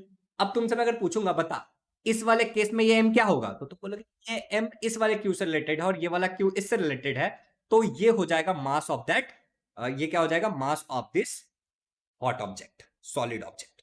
मैं बोलूंगा ये सी क्या होगा, तुम बोलोगे specific heat capacity of this solid object, और ये क्या होगा, change in temperature of this solid object. Simple ना, कितना इसने लूज किया, डिफरेंस। अच्छा ये, अच्छा ये कितना लूज किया, ये कैसे पता चलेगा, पहले मान लो कि ये 20 डिग्री सेल्सियस का था और अब मुझे मिल रहा है 19 डिग्री सेल्सियस का, तो कितना टेम्परेचर डिफरेंस है, 1 डिग्री सेल्सियस, समझ गया ना तू। अच्छा ये वाला क्या बोलेंगे हम लोग, इसका क्या होगा, ये Q1 किससे रिलेटेड है, तुम बोलोगे भैया ये Q1 तो ये वाटर से रिलेटेड है, तो वाटर में M क्या होगा, मास ऑफ वाटर की, मेरे पास कितना पानी था। C क्या होगा, specific heat capacity of this water, ये वाटर की स्पेसिफिक हीट कैपेसिटी कितना होगा, delta T, change in the temperature, पहले ठंडा था कितना गर्म हो गया। अच्छा ये एमसी डेल्टा टी क्या होगा, मास ऑफ द कैलोरीमीटर, कैलोरीमीटर का मास क्या था, specific heat capacity of the calorimeter, और ये कैलोरीमीटर कितना गर्म हो गया, ये कितना, क्योंकि हीट गेन कर रहा है तो गर्म होगा ना, ये हीट गेन कर रहा है गर्म होगा, और ये अकेला हीट लॉस्ट कर रहा है तो ये ठंडा हो जाएगा। चलो, तो सारा दुनियादारी मैंने तुम्हें एकदम सिंपल तरीके से समझाया है। अगर तुम यहाँ पे थोड़ा थोड़ा भी समझो तो आगे सब कुछ समझोगे। अब मैं 3 इक्वेशंस बनाऊंगा जो मैंने तुम्हें बोला उसके हिसाब से, तीनों का फॉर्मूला सेम रहेगा एमसी डेल्टा टी, तो कंफ्यूज मत होना। सबसे पहला इक्वेशन मेरा बनेगा, मैंने कहा था 3 इंपॉर्टेंट चीजें, जिसमें पहला क्या होगा, मेरा सॉलिड ऑब्जेक्ट, कि सॉलिड ऑब्जेक्ट क्या है। तो यहां पे जो मेरा सॉलिड ऑब्जेक्ट है उसको मैं क्यू से रिप्रेजेंट कर रहा था, तो उसका फॉर्मूला क्या बनेगा, एमसी डेल्टा टी के हिसाब से, M mass of the solid object, C specific heat capacity of that solid object, और तीसरा delta T decrease in the temperature, वहां पे उसने लूज किया है इसलिए डिक्रीज। ठीक है, दूसरा क्या इंपॉर्टेंट चीज था मेरा, पानी। तो पानी क्या हो गया, heat gained by the water, Q1 से रिप्रेजेंट कर रहा हूं मैं। तो मास ऑफ द वाटर सबसे पहले m, c क्या होगा, specific heat capacity of water, it's specific heat capacity, यहां पे इट्स से हम वाटर की बात कर रहे हैं, और तीसरा पानी ने गेन किया है हीट, दैट मींस कि increase in the temperature, delta T में क्या होगा, इंक्रीज होगा। अच्छा, थर्ड वाला, heat gained by the calorimeter, calorimeter का फॉर्मूला सेम होगा एमसी डेल्टा टी। तो m मतलब क्या होगा, मास ऑफ द कैलोरीमीटर, c मतलब क्या होगा, specific heat capacity of the calorimeter, यहाँ पे इट्स से हमारा मतलब कैलोरीमीटर का है, यहाँ पे इट्स से मतलब हमारा वाटर का है, और यहाँ पे इट्स से मतलब हमारा सॉलिड ऑब्जेक्ट का है। ठीक है, और मल्टीप्लाई बाय यहाँ पे जो हमारा ये कैलोरीमीटर ये भी गेन कर रहा है, तो इंक्रीज इन द टेम्परेचर। ठीक है, तो फॉर्मूला एमसी डेल्टा टी है, इसीलिए तुम्हें लगभग सब कुछ सेम दिख रहा है, खाली यहाँ पे ऑब्जेक्ट के हिसाब से बदल रहा है, मास किस चीज का है, यहाँ पे स्पेसिफिक हीट कैपेसिटी रिस्पेक्टिव उसका, और वो डिक्रीज हुआ कि इंक्रीज हुआ। तो ये कुल मिला के हम लोग एक 3 इक्वेशन बना सकते हैं। ये याद करने की कोई जरूरत नहीं, पीछे जो मैंने तुम्हें बताया वही तुम्हें याद रखना है, बहुत सिंपल है ये। ठीक है, तो यहाँ पे ना कुल मिला करके हमारे इस चैप्टर से रिलेटेड सारा थ्योरी खत्म हो जाता है। ईच एंड एवरीथिंग मैंने तुम्हें एकदम डिटेल में पढ़ाया है, एकदम डिटेल में भाई साहब। ठीक है, ये हमारा टेलीग्राम का चैनल है जिसपे इसके न्यूमेरिकल्स का ये जो भी नोट्स से मैंने पढ़ा है वो नोट्स, और अगर कल को मैं हैंड रिटन नोट्स बनाता हूं तो वो नोट्स, सब कुछ तुम्हें मिल जाएगा। बाकी इस हमारे टेलीग्राम चैनल पे एग्जाम से रिलेटेड अपडेट्स भी आते हैं। ठीक है, अगर कोई अपॉर्चुनिटी होगी आप लोगों के लिए, ठीक है, तो वो भी बताता हूं मैं। लगभग 4 से 5 हजार बच्चे, और बहुत जल्दी लाख 1.5 लाख बच्चे हो जाने वाले हैं। तो ये करने में जो मेरी हेल्प कर सकते हो वो आप हो, और ये मटेरियल एक जगह रहेगा, आप डाउनलोड कर सकते हो किसी भी फोन लैपटॉप डिवाइस में से। तो इसको ज्वाइन जरूर कर लेना। अगर चैनल पे नए हो तो इसको सब्सक्राइब कर लेना, और सुनो, वीडियो खत्म नहीं हुआ, आगे पढ़ना है अभी अपने को न्यूमेरिकल्स। ठीक है, तो न्यूमेरिकल स्टार्ट करेंगे। 3 टाइप के न्यूमेरिकल्स मैंने आपको पहले ही बताया था, तो हर एक टाइप के न्यूमेरिकल्स को बहुत अच्छे से समझेंगे। So let's get started. तो my dear learners, type A के न्यूमेरिकल को सबसे पहले चेक कर रहे हैं। अब ये जो टाइप ए के न्यूमेरिकल्स हैं, इनमें वही फॉर्मूला यूज होगा जो मैंने आपको बताया था, जिसमें खाली टेम्परेचर बदलता है, स्टेट नहीं बदलता है। तो आप जो फॉर्मूला यूज करने वाले वो है Q is equal to MC delta T. ये कब होता है, heat energy during change in temperature, heat energy absorb हुआ या फिर लूज किया गया। ठीक है, डेल्टा टी यहां पे क्या है बच्चों, higher temperature minus lower temperature. अब क्वेश्चन में जो भी हायर टेम्परेचर होगा उसमें से लोअर निकाल लेना, बड़े से छोटा माइनस करना, वही आपका डेल्टा टी होगा। इस बात को याद रखो, ये एक इंपॉर्टेंट चीज है। चलो पहले क्वेश्चन की तरफ चलते हैं। बड़ा ही प्यारा सा क्वेश्चन है, कह रहा है कि सॉल्व एग्जांपल है। देखो इस चैप्टर में आपको 3 सॉल्व एग्जांपल देखने को मिलेगा, और 4 आई थिंक सो 4 ही है। लेट्स सी, एक बार क्रॉस चेक कर लेते हैं, मेरे हिसाब से तो 4 ही होना चाहिए। डी मतलब 4 है, तो 4 और 3 कितने हो गए, 5 6 7। तो 7 टोटल न्यूमेरिकल्स है, जो कि बहुत ही आसान है। 3 टाइप में डिवाइड किया जा सकता है उनको, जैसे मैं पढ़ा रहा हूं वैसे आप करते चले जाना। कितने बोले मैंने, 3 सॉल्व एग्जांपल है। एक सॉल्व एग्जांपल मैं ये करा रहा हूं, बाकी 2 सॉल्व एग्जांपल के जैसे ही एक्सरसाइज में क्वेश्चन है जो मैं आपको करा दूंगा, बस इधर उधर के वैल्यूज रहेंगे, आप वो खुद ट्राई करना। ठीक है, चलो पहला वाला सॉल्व एग्जांपल देखते हैं। How much heat energy is necessary to raise the temperature of 5 kg of water from 20 degree Celsius to 100 degree Celsius. Question को समझो क्या बोल रहा है, कितना हीट एनर्जी चाहिए necessary to raise the temperature, temperature बढ़ाने के लिए 5 kg पानी का, कहां से कहां तक, 20 डिग्री सेल्सियस से 100 डिग्री सेल्सियस तक। मतलब आपके पास 5 किलो पानी है जिसका टेम्परेचर है 20 डिग्री सेल्सियस, उसको आपको 100 डिग्री सेल्सियस करना है, कितना हीट एनर्जी चाहिए, स्पेसिफिक हीट कैपेसिटी से रिलेटेड क्वेश्चन है ये। ठीक है, देखो ध्यान से, मास ऑफ वाटर जो आपको दिया है वो 5 kg है। टेम्परेचर डिफरेंस आपको क्या बोला जा रहा है, डेल्टा टी आपको निकालना है। डिफरेंस इन टेम्परेचर क्या बोला था, बड़े से छोटा, 100 माइनस 20 करोगे। ठीक है, तो डेल्टा टी आपको कितना मिल जाएगा, 80 degree Celsius. Specific heat capacity water का कितना होता है 1 किलो कैलोरी पर केजी डिग्री सेल्सियस। ठीक है, क्योंकि यहाँ पे केजी में है तो हम केजी डिग्री सेल्सियस लिखेंगे, ग्राम डिग्री सेल्सियस नहीं लिखेंगे, और यहाँ पे किलो कैलोरीज आ जाएगा। अभी एक और बात यहाँ पे याद रखना, ये डेटा भी आपको दिया हुआ रहेगा, खैर ये भी याद रखना 1 है वैसे, ठीक है। किलो कैलोरीज पर केजी डिग्री सेल्सियस। फाइंड क्या करना भैया, हमको हीट एनर्जी क्यू हमें ढूंढना है। फॉर्मूला में पता है Q is equal to M C delta T, यहां पे यूज होगा। जब भी स्टेट चेंज नहीं होता तो यही फॉर्मूला यूज होता है। अब देखो यूज कर लेता है फिर solution, Q is equal to M C delta T डाल दिया। एम की वैल्यू कितनी है बच्चों 5, यहां से ले लिया हमने। सी की वैल्यू कितनी है 1, और डेल्टा टी कितना 80। 5 1 जा 5, 5 8 8 जा 40, तो एक जीरो डाल दोगे तो 400 किलो कैलोरीज, ये आंसर है। ऐसे ब्रैकेट में करके बाद में लिख देना। क्या लिखोगे, heat energy needed is 400 kilo calories. अगर कैलोरी में अगर आपको यही जवाब पूछेंगे, मान लो एग्जाम में आपको बोल दिया कि यही वैल्यू को कैलोरी में बताओ, तो तुम क्या कर देना, कैलोरी के लिए 400 डिवाइड बाई 1000, जैसे करोगे 20 कट और आंसर आ जाएगा 0.4 कैलोरी। ठीक है, अगर कैलोरी में पूछा गया तो, एल्स ये आंसर सही है। कैलोरी में पूछेंगे तो 1000 से डिवाइड कर देना। चलो अब हम चलते हैं हमारे नेक्स्ट क्वेश्चन की तरफ। ये भी सेम इसी फॉर्मूला से सॉल्व होगा, स्पेसिफिक हीट कैपेसिटी से रिलेटेड है, मगर ये वाले क्वेश्चन में थोड़ा सा कंपैरिजन होने वाला है। जब भी कंपैरिजन होता है तो कोई एक चीज जरूर सिमिलर होगा। देखना ध्यान से क्या बोल रहा है, equal heat is given to two object. कोई एक चीज सिमिलर होगा, यहां पे क्या है, इक्वल हीट। ये आपका एग्जांपल 9 है, सॉल्व आपके जो एक्सरसाइज के क्वेश्चन है ना उसमें पहला क्वेश्चन है। ठीक है, तो क्या कह रहा है, equal heat is given to two object A and B. तो मान लेते हैं दो ऑब्जेक्ट है, एक का नाम है ए, दूसरे का नाम है बी। इन दोनों को इक्वल क्वांटिटी ऑफ हीट हम दे रहे हैं ऑफ मास 1 ग्राम। दोनों का वजन भी कितना है, 1 ग्राम है। ठीक है, दोनों का मास भी सेम है और हीट भी जो हम दे रहे हैं वो इक्वल है। टेम्परेचर ए का बढ़ जाता है 3 डिग्री सेल्सियस से, और जो बी का टेम्परेचर बढ़ता है वो 5 डिग्री सेल्सियस से बढ़ता है। इक्वल हीट देने के बावजूद भी एक ने ज्यादा हीट एब्जॉर्ब कर लिया, टेम्परेचर ज्यादा बढ़ गया, और एक का कम बढ़ा है। हमें बताना है which object has more heat capacity, किसकी हीट कैपेसिटी ज्यादा है और कितने से ज्यादा है। हमें क्या बताना है, किसकी हीट कैपेसिटी ज्यादा है, और साथ ही साथ हमें यह भी बताना है कि कितने से ज्यादा है। Is it clear to everyone?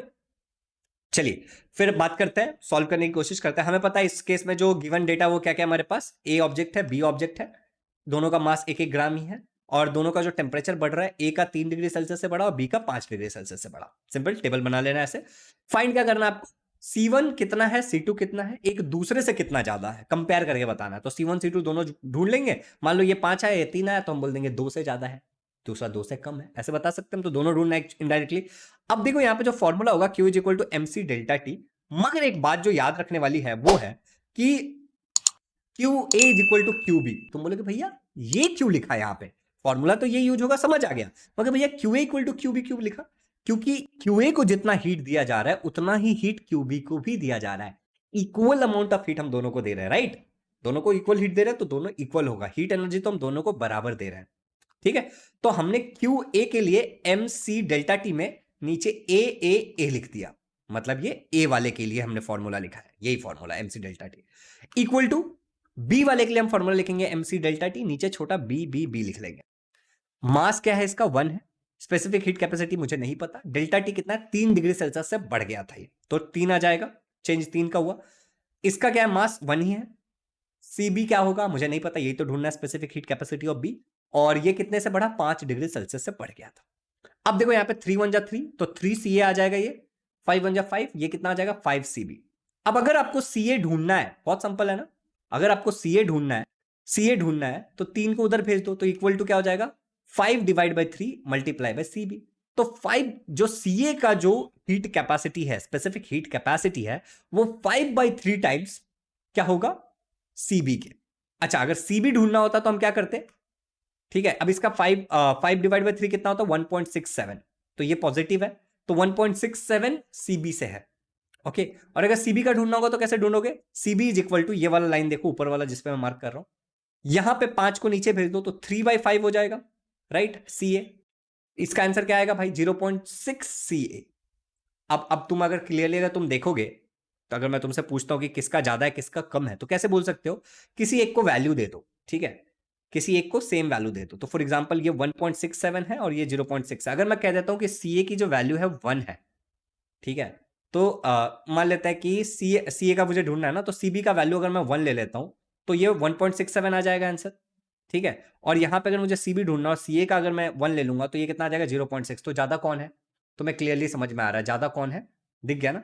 ठीक है, एक का 1 आ रहा है और एक का 0.6 आ रहा है, दूसरे का इतना 1.67 आ रहा है, तो 1.67 किसका आ रहा है, बी का आ रहा है, मतलब इसका आ रहा है ना, इसका 1.67 आ रहा है, अगर ये वैल्यू अगर मैं 1 डाल देता हूं तो सी ए ज्यादा है, right. Specific heat capacity of A is more and it is greater by 5/3 times. ठीक है, specific heat capacity of A is more, A का हीट कैपेसिटी ज्यादा है। फिर से एक बार बता देता हूं कैसे किया हमने, ठीक है, एक बार फिर से बता देता हूं। देखो, जिसका भी तुम्हें आंसर ढूंढना है उसको, ये सी ए का मुझे वैल्यू चाहिए तो इसको 1 डाल दूंगा मैं, ठीक है, तो जैसे इसको 1 डालूंगा आंसर यही बच जाएगा 1.67, किसका आ गया, सी ए का। अगर मान लो मुझे सी बी का ढूंढना है तो यहां पे जो भी है सी ए का वैल्यू मैं क्या डालूंगा, इसके लास्ट वाले को 1 डाल दूंगा तो इसको 0.6 आ जाएगा। अब तुम मुझे बताओ 0.6 बड़ा है या 1.67 बड़ा है, 0. सॉरी 1.67 बड़ा है, तो सी ए का वैल्यू ज्यादा हो गया, मतलब ऑब्जेक्ट ए की स्पेसिफिक हीट कैपेसिटी ज्यादा है, और हमने यहां पे वही लिखा है specific heat capacity of A is मोर, और वो ए कितना ज्यादा है बी के मुकाबले, तो बी के मुकाबले 5/3 टाइम्स ज्यादा है, इतना ज्यादा है, जिसका वैल्यू 1.67 आता है। सिंपल है, इसको आप लिख लेना, नोट्स आपको क्लियर अच्छे से मिल जाएगा टेलीग्राम पे। अब देखो यही 2 क्वेश्चन थे वैसे आपके इस टाइप के, और क्वेश्चंस नहीं है, ठीक है। अब हम करेंगे टाइप बी वाले न्यूमेरिकल्स। यहां पे आपको जो मैंने एक चीज बताया था थोड़ी देर पहले, याद, प्रिंसिपल ऑफ हीट एक्सचेंज, जिसमें ए एक ऑब्जेक्ट था, बी एक ऑब्जेक्ट था, इसने जितना लूज किया दूसरा उतना ही गेन करेगा। इसी फंडे का हम इस्तेमाल करके भी ऐसे न्यूमेरिकल को सॉल्व कर सकते हैं, और एक और तरीके से कर सकते हैं, मैं दोनों आपको बताऊंगा। मैं यहां पे आपको 2 न्यूमेरिकल्स बताने वाला हूं, दोनों फंडा मैं आपको बता दूंगा कि इस एक्सचेंज प्रिंसिपल का इस्तेमाल करके कैसे करेंगे डायरेक्टली, और बिना इसका इस्तेमाल किए कैसे करेंगे। एक और बात है, इस वाले क्वेश्चन में हम ये वाला फॉर्मूला तो यूज करते ही है, MC delta T, heat energy during the change in the temperature. एक और फॉर्मूला यूज होता है Q is equal to ML. ये क्या होता है, heat energy during change of state. अगर किसी चीज का स्टेट बदल रहा है तब, जैसे मान लो बच्चों की मेरे पास ये पानी है, ठीक है, एग्जाम्पल के लिए मेरे पास वाटर है, बात को समझना, ठीक है, और ये वाटर है 20 डिग्री सेल्सियस पे। अगर मैं इस पानी को हीट करता हूं या फिर कोल्ड करता हूं, ठीक है, और मैं इसको अगर 30 डिग्री सेल्सियस पहुंचा देता हूं, तो यहां पे क्या हुआ, खाली टेम्परेचर बदला है। तो यहां पे जो फॉर्मूला हीट के लिए मैं यूज करूंगा वो क्या होगा हमारा, एमसी डेल्टा टी। लेकिन अब मान लो कि यही पानी को मैं हीट करके 120 डिग्री सेल्सियस बना पहुंचा देता हूं, 120 डिग्री सेल्सियस पे क्या होगा, वेपर होगा। तो यहां पे मैं अपने पानी का क्या किया, मैंने स्टेट बदल दिया, लिक्विड से गैसियस कर दिया। तो यहां पे जो मेरा हीट का फॉर्मूला होगा वो होगा ml। तो कब कौन सा फॉर्मूला यूज करेंगे, क्लियर हो गया, यहां पे देख के भी समझ में आता है, छोटे से बड़ा मतलब स्टेट बदल रहा है, ठीक है, तो ऐसे करके भी आप याद रख सकते हो। और बेसिकली ये जो फॉर्मूला तुम्हारा आता है ना, वो लैटेंट हीट से आता है, ठीक है, आपने पढ़ा था ना लैटेंट हीट ऑफ वेपराइजेशन, जब आपने लिक्विड का वेपर बना दिया था, लेटेंट हीट ऑफ फ्यूजन, जब आपने क्या किया था, सॉलिड का लिक्विड बना दिया था, आइस का वाटर बना दिया था, तो वहीं से ये वाला आपका फॉर्मूला आता है। ओके, चलिए अब आगे बढ़ते हैं, क्वेश्चंस करते हैं, ठीक है, 2-3 क्वेश्चंस करते हैं इसके ऊपर। एग्जांपल 9b, ये भी आपका कौन सा एग्जांपल है, एक्सरसाइज का एग्जांपल है, दूसरा वाला कह रहा है कि लिक्विड अमोनिया की जरूरत होती है आइस फैक्ट्री में, किस चीज के लिए, आइस बनाने के लिए, पानी से, मतलब पानी से आइस बनाने के लिए, मेरे पास पानी है उससे अगर मुझे आइस बनाना है तो मैं लिक्विड अमोनिया का इस्तेमाल करूंगा आइस फैक्ट्री में, ठीक है, पानी से आइस बनाएंगे, किसका इस्तेमाल करके, लिक्विड अमोनिया का इस्तेमाल करके। अगर मान लो कि जो पानी है वो 20 डिग्री सेल्सियस पे है, if water at 20 degree Celsius is to be converted into 2 kg ice at 0 degree Celsius, 20 kg के पानी को मुझे 0 डिग्री सेल्सियस का आइस चाहिए, मुझे ऐसा मुझे करना है। सवाल है कि कितना अमोनिया की जरूरत पड़ेगी इसके लिए, विल बी एवापोरेटेड। अब इसका मतलब तुम कुछ ऐसा समझ सकते हो कि मान लो यहां पे मेरे पास पानी है, ठीक है, यहां पे बच्चों मेरे पास क्या है, ये मेरे पास पानी है, ठीक, ये कितना पानी है, जितना भी पानी हो, इस पानी से मुझे कितना चाहिए, 2 kg बर्फ चाहिए, ठीक है, 2 kg आइस चाहिए, और ये आइस कितना डिग्री सेल्सियस का होना चाहिए, 0 डिग्री सेल्सियस का होना चाहिए। मगर ये जो मेरे पास पानी है, वाटर है, ये कितने डिग्री सेल्सियस पे है, ये 20 डिग्री सेल्सियस पे, मतलब मुझे इसको ठंडा करना है। अब इसको ठंडा करने के लिए ध्यान से सुनना, इसको ठंडा करने के लिए मैं क्या करता हूं, यहां से लिक्विड अमोनिया पास करता हूं। तो मान लो यहां से मैंने लिक्विड अमोनिया पास किया, ये जो लिक्विड अमोनिया है ये इस पानी की गर्मी को एब्जॉर्ब कर लेगा, तो जितना ये हीट लूज करेगा पानी, उतना ही हीट अमोनिया एब्जॉर्ब करेगा। Principal of heat exchange use हो गया इस क्वेश्चन में। अब ये जब ये हीट एब्जॉर्ब कर लेगा तो यहां से ये वेपर बन के निकल जाएगा, मतलब एवापोरेट हुआ है। ये जो लिक्विड अमोनिया था ये वेपर बन जाएगा, भाप बन के बाहर निकल जाएगा। अब हमारा सवाल ये है कि हमें इसमें कितना अमोनिया चाहिए। क्लियर हो गया? क्वेश्चन समझ आ गया? अब मैं ना तुम्हें कुछ चीजें बताने वाला हूं जो तुम्हें बहुत काम आएगा, और इन चीजों को अगर तुम समझ लोगे ना तो तुम्हारे आगे का न्यूमेरिकल सफल हो जाएगा, तुम्हें सब कुछ आ जाएगा। ध्यान से देखना, मेरे पास ये इससे रिलेटेड डेटा ही है, लेकिन इसको समझने की कोशिश करना थोड़ा, ठीक है? मेरे पास क्या है? लिक्विड वाटर है। कितने डिग्री सेल्सियस पे? 20 डिग्री सेल्सियस पे। अब जब ये पानी होगा और अगर इसका मैं टेम्परेचर घटाते चले जाऊंगा तो क्या होगा? 20 के बाद 19, 18, 17, 14, 12 ऐसे धीरे धीरे घटेगा, और एक ऐसा टाइम आएगा जो ये 20 डिग्री सेल्सियस का पानी है वो सबसे पहले 0 डिग्री सेल्सियस का पानी बनेगा। राइट? पहले तो पानी होगा ना, फिर बर्फ बनेगा, और ये 0 डिग्री सेल्सियस का जो पानी है ये धीरे धीरे धीरे धीरे हीट लूज करते करते, जैसे ये करते आ रहा था, 0 डिग्री सेल्सियस का बर्फ बन जाएगा। मतलब डायरेक्ट 20 डिग्री सेल्सियस का जो पानी है आइस नहीं बनेगा, उसका टेम्परेचर घटते घटते घटते घटते सबसे पहले वो 0 डिग्री सेल्सियस पे पानी ही रहेगा, और उसके बाद भी अगर मैं उससे हीट निकालता रहूं लिक्विड अमोनिया का इस्तेमाल करके, तो मुझे 0 डिग्री सेल्सियस का फिर फाइनली बर्फ मिलेगा। अब एक और बात यहां पे याद रखना है कि यहां पे मैं एक को कहता हूं Q1, एक को कहता हूं Q2। Q1 किसको कहूंगा मैं? देखो, यहां से यहां के बीच में एक एरो आया तो यहां पे Q1, यहां से यहां तक का एक एरो आया उसको मतलब Q2। यहां से यहां क्या हुआ? अमोनिया ने हीट एब्जॉर्ब कर लिया। क्यों? 20 डिग्री सेल्सियस के पानी को 0 डिग्री सेल्सियस का पानी बनाने के लिए। तो क्या बोलूंगा मैं? Q1 क्या है? यहां पे मैं लिख देता हूं, चाहिए तो आपको चाहिए होगा तो आप यहां पे लिख सकते हो Q1। Q1 है मेरा हीट गिवन। किसने दिया? इस वाटर ने दे दिया। किसको दिया? अमोनिया को दिया। फॉर कूलिंग वाटर, यहां पे जो भी हीट हमने दिया इसने पानी ठंडा होने के लिए 20 डिग्री सेल्सियस से 0 डिग्री सेल्सियस तक, और Q2 यहां पे है मेरा जिसमें हीट गिवन ऑफ या given out for converting 0 degree Celsius का पानी इंटू 0 डिग्री सेल्सियस का आइस। ये Q2 है। अब मुझे ये Q1 और Q2 की अगर वैल्यू पता चल जाए तो मैं आगे की चीजें प्रोसीड करूंगा। देखो कैसे गिवन क्या क्या है, जरा ये तो मैंने फिगर बता के आपको कुछ चीजें बताने की कोशिश की। अब यहां पे एक चीज और ध्यान देने वाली बात है बच्चों, यहां पे जो वाटर है वो वाटर ही है, तो यहां पे फॉर्मूला क्या लगेगा आपको पता है? MC delta T. मगर यहां पे बच्चों जो वाटर है वो आइस बन रहा है, तो फॉर्मूला क्या लगेगा? ML। राइट? स्टेट जैसी बदला है फॉर्मूला बदल जाएगा, ठीक है? अब देखो यहां पे गिवन में क्या क्या है मेरे पास। अब जो लोग भी इसको देख के नोट्स बना रहे हैं उनके लिए मैं सब मिटा देता हूं, ठीक है? जो लोग इसको देख के नोट्स बना रहे हैं, चलो यहां पे देखो गिवन क्या क्या है बच्चों। एक चार्ट बना लेंगे। वाटर था मेरे पास जिसका मैं आइस में कन्वर्ट कर रहा था, और मेरे पास अमोनिया है, ठीक है? दो चीजें हैं मेरे पास, वाटर जो आइस में बदल गया खुद से, एक ही चीज हुआ वो, और दूसरा मेरे पास अमोनिया है। बच्चों अमोनिया का तो मास मुझे ढूंढना है, तो मुझे नहीं पता कितना अमोनिया चाहिए, यही क्वेश्चन था ना, तो इसको मैं M1 रहने दूंगा। इसके अलावा बालकों ध्यान से सुनना, मेरे पास मास ऑफ वाटर कितना था? 2 kg, जिसका मुझे बर्फ बनाना है। स्पेसिफिक हीट कैपेसिटी वाटर या आइस दोनों बात H2O ही है, तो उसका ये वैल्यू होगा 1 kilo calories divide by kg degree Celsius पर kg degree Celsius. 1 kilo calories पर केजी डिग्री सेल्सियस। T1 कितना था? 20 डिग्री सेल्सियस था मेरे पास, उसको मुझे 0 डिग्री सेल्सियस पे लेके जाना है, ठीक है? Latent heat of fusion water का कितना दिया है? 80 किलो कैलोरीज पर केजी डिग्री सेल्सियस, ये मुझे पता है, और अमोनिया का भी मुझे दिया हुआ है, ठीक है? ये नहीं भी पता है तो आप याद कर लेना ये वैल्यू, और ये आपको दिया हुआ है। देखो फाइंड क्या करना मुझे? मास ऑफ अमोनिया ढूंढना है, जिसको मैं M1 बोल रहा हूं, ठीक है? और फॉर्मूला मेरे पास ये दो फॉर्मूलाज मुझे यूज होंगे, ये बात याद रखना। यहां पे मैंने M1 M2 ऐसा क्यों नहीं लिखा पता है? क्योंकि ये फॉर्मूला मैं डायरेक्ट मैं एज इट इज फॉर्मूला बताने की कोशिश कर रहा हूं। ये फॉर्मूला भी यूज होगा, ये भी यूज होगा। जहां पे खाली टेम्परेचर में बदलाव हुआ है ये फॉर्मूला, जहां पे स्टेट में भी बदलाव हुआ वहां पे ये फॉर्मूला। चलो अब आगे सॉल्व करते हैं, सॉल्यूशन की तरफ जाते हैं। बच्चों 20 डिग्री सेल्सियस के पानी का हमने कन्वर्जन किया 0 डिग्री सेल्सियस के पानी में। यहां पे जो फॉर्मूला होगा Q1 हमने बोला था इसको MC डेल्टा टी। दूसरा जो हमने 0 डिग्री सेल्सियस के पानी को हमने कन्वर्ट किया 0 डिग्री सेल्सियस के आइस में, यहां पे हमने Q2 कहा था, और इसका फॉर्मूला हो जाएगा ML। बालकों अभी हम लोग जरा वैल्यू निकालते हैं, तो टोटल जो यहां पे हमें Q निकालना है दोनों को जोड़ करके, वो क्या हो जाएगा? Q1 plus Q2। Total heat energy कितना गिवन हुआ, बाहर निकला, ठीक है? पानी में से बात चल रही है आइस बनने के लिए, तो ये क्या हो जाएगा? Q is equal to MC delta T. Okay, इसका फॉर्मूला, क्योंकि ये Q1 का ऊपर से फॉर्मूला नीचे डाल दिया, और प्लस Q2 का जो ML फॉर्मूला वो डाल दिया। अब बच्चों यहां पे देखो Q1 मास कितना था बच्चों? यहां पे दो था, 2 kg था। Specific heat capacity 1, delta T कितना हुआ? बड़े में से छोटा निकालो, 20 में से 0 निकालो तो 20 ही बचेगा। और यहां पे भी मास कितना है? 2 ही kg है, ठीक है? चाहे आइस वाटर बात तो एक ही है ना। और L की वैल्यू कितनी? 80। इसको कैलकुलेट करोगे 2 1 जा 2, ये 20 आ जाएगा, और ये 2 इंटू 80 160 आ जाएगा। फाइनली आंसर क्या आएगा आपका? 40 plus 160 that is equal to 220 जा 40 200। यहां पे finally Q is equal to 200 आ जाएगा, 160 पे जोड़ दोगे तो। चलो ये Q किस चीज का मिला है हमें? जब हम कन्वर्जन कर रहे थे हमारे प्यारे से पानी का आइस में।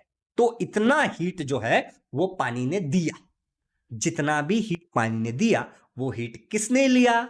वो हीट लिया हमारे अमोनिया ने। तो इसको इक्वेशन नंबर 1 बोल देते हैं और आगे बढ़ते हैं। We are using ammonia to do this conversion.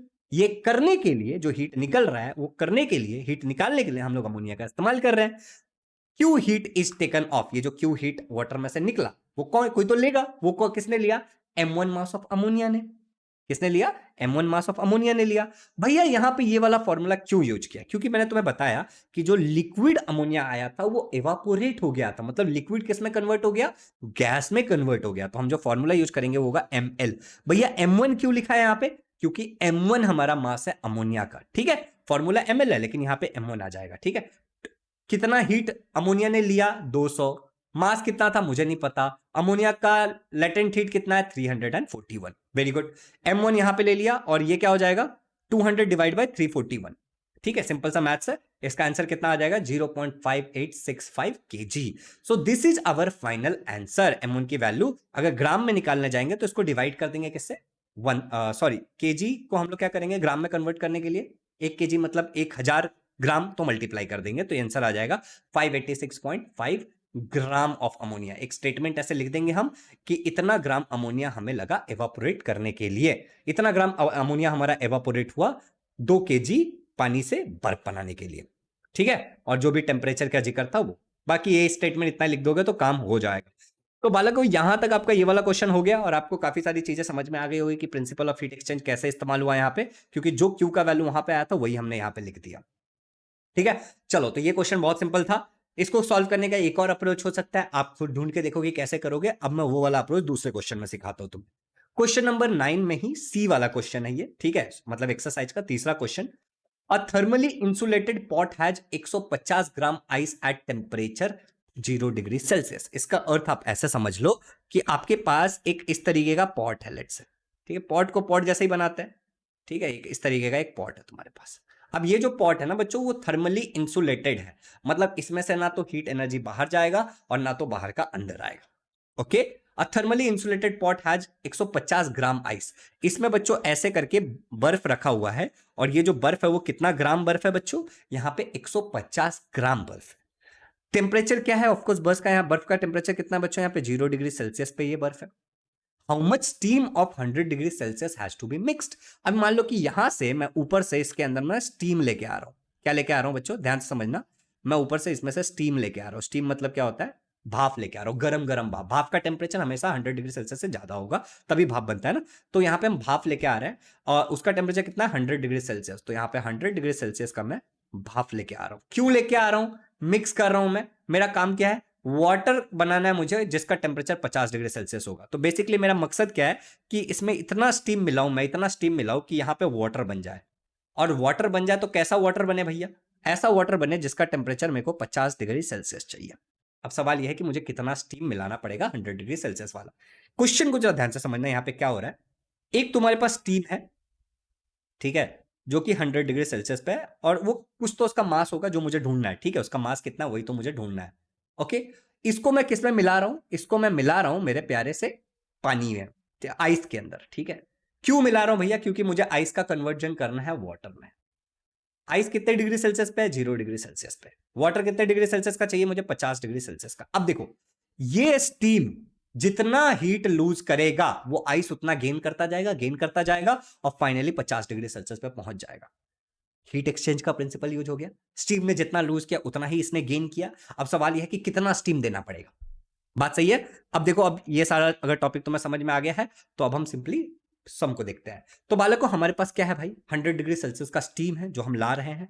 उसका सबसे पहले 100 डिग्री सेल्सियस का स्टीम क्या होगा? जैसी बर्फ में मिलेगा वो सबसे पहले 100 डिग्री सेल्सियस का पानी बन जाएगा, ठीक है। बट ठंडा होगा तो वेपर वाटर में कन्वर्ट हो जाएगा, 100 डिग्री सेल्सियस का वाटर बन जाएगा। अब ये वाटर जो होगा वो धीरे धीरे ठंडा होते होते होते होते बर्फ पानी बनेगा किसका? 50 डिग्री सेल्सियस का, ठीक है, ठंडा होते होते।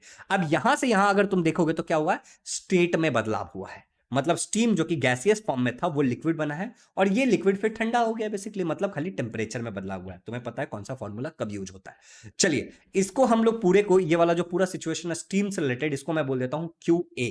दिख रहा है सभी लोगों को? ये पूरे सिचुएशन को मैं क्यू ए बोल देता हूं। और उसके बाद दूसरा वाला जो मेरे पास सिचुएशन है वो था मेरा बर्फ, जो कि 0 डिग्री सेल्सियस पे था। वो सबसे पहले 0 डिग्री सेल्सियस का पानी बना होगा। यहां पे स्टेट में बदलाव हुआ है, तुम्हें पता है यहां पे कौन सा फॉर्मूला यूज होता है?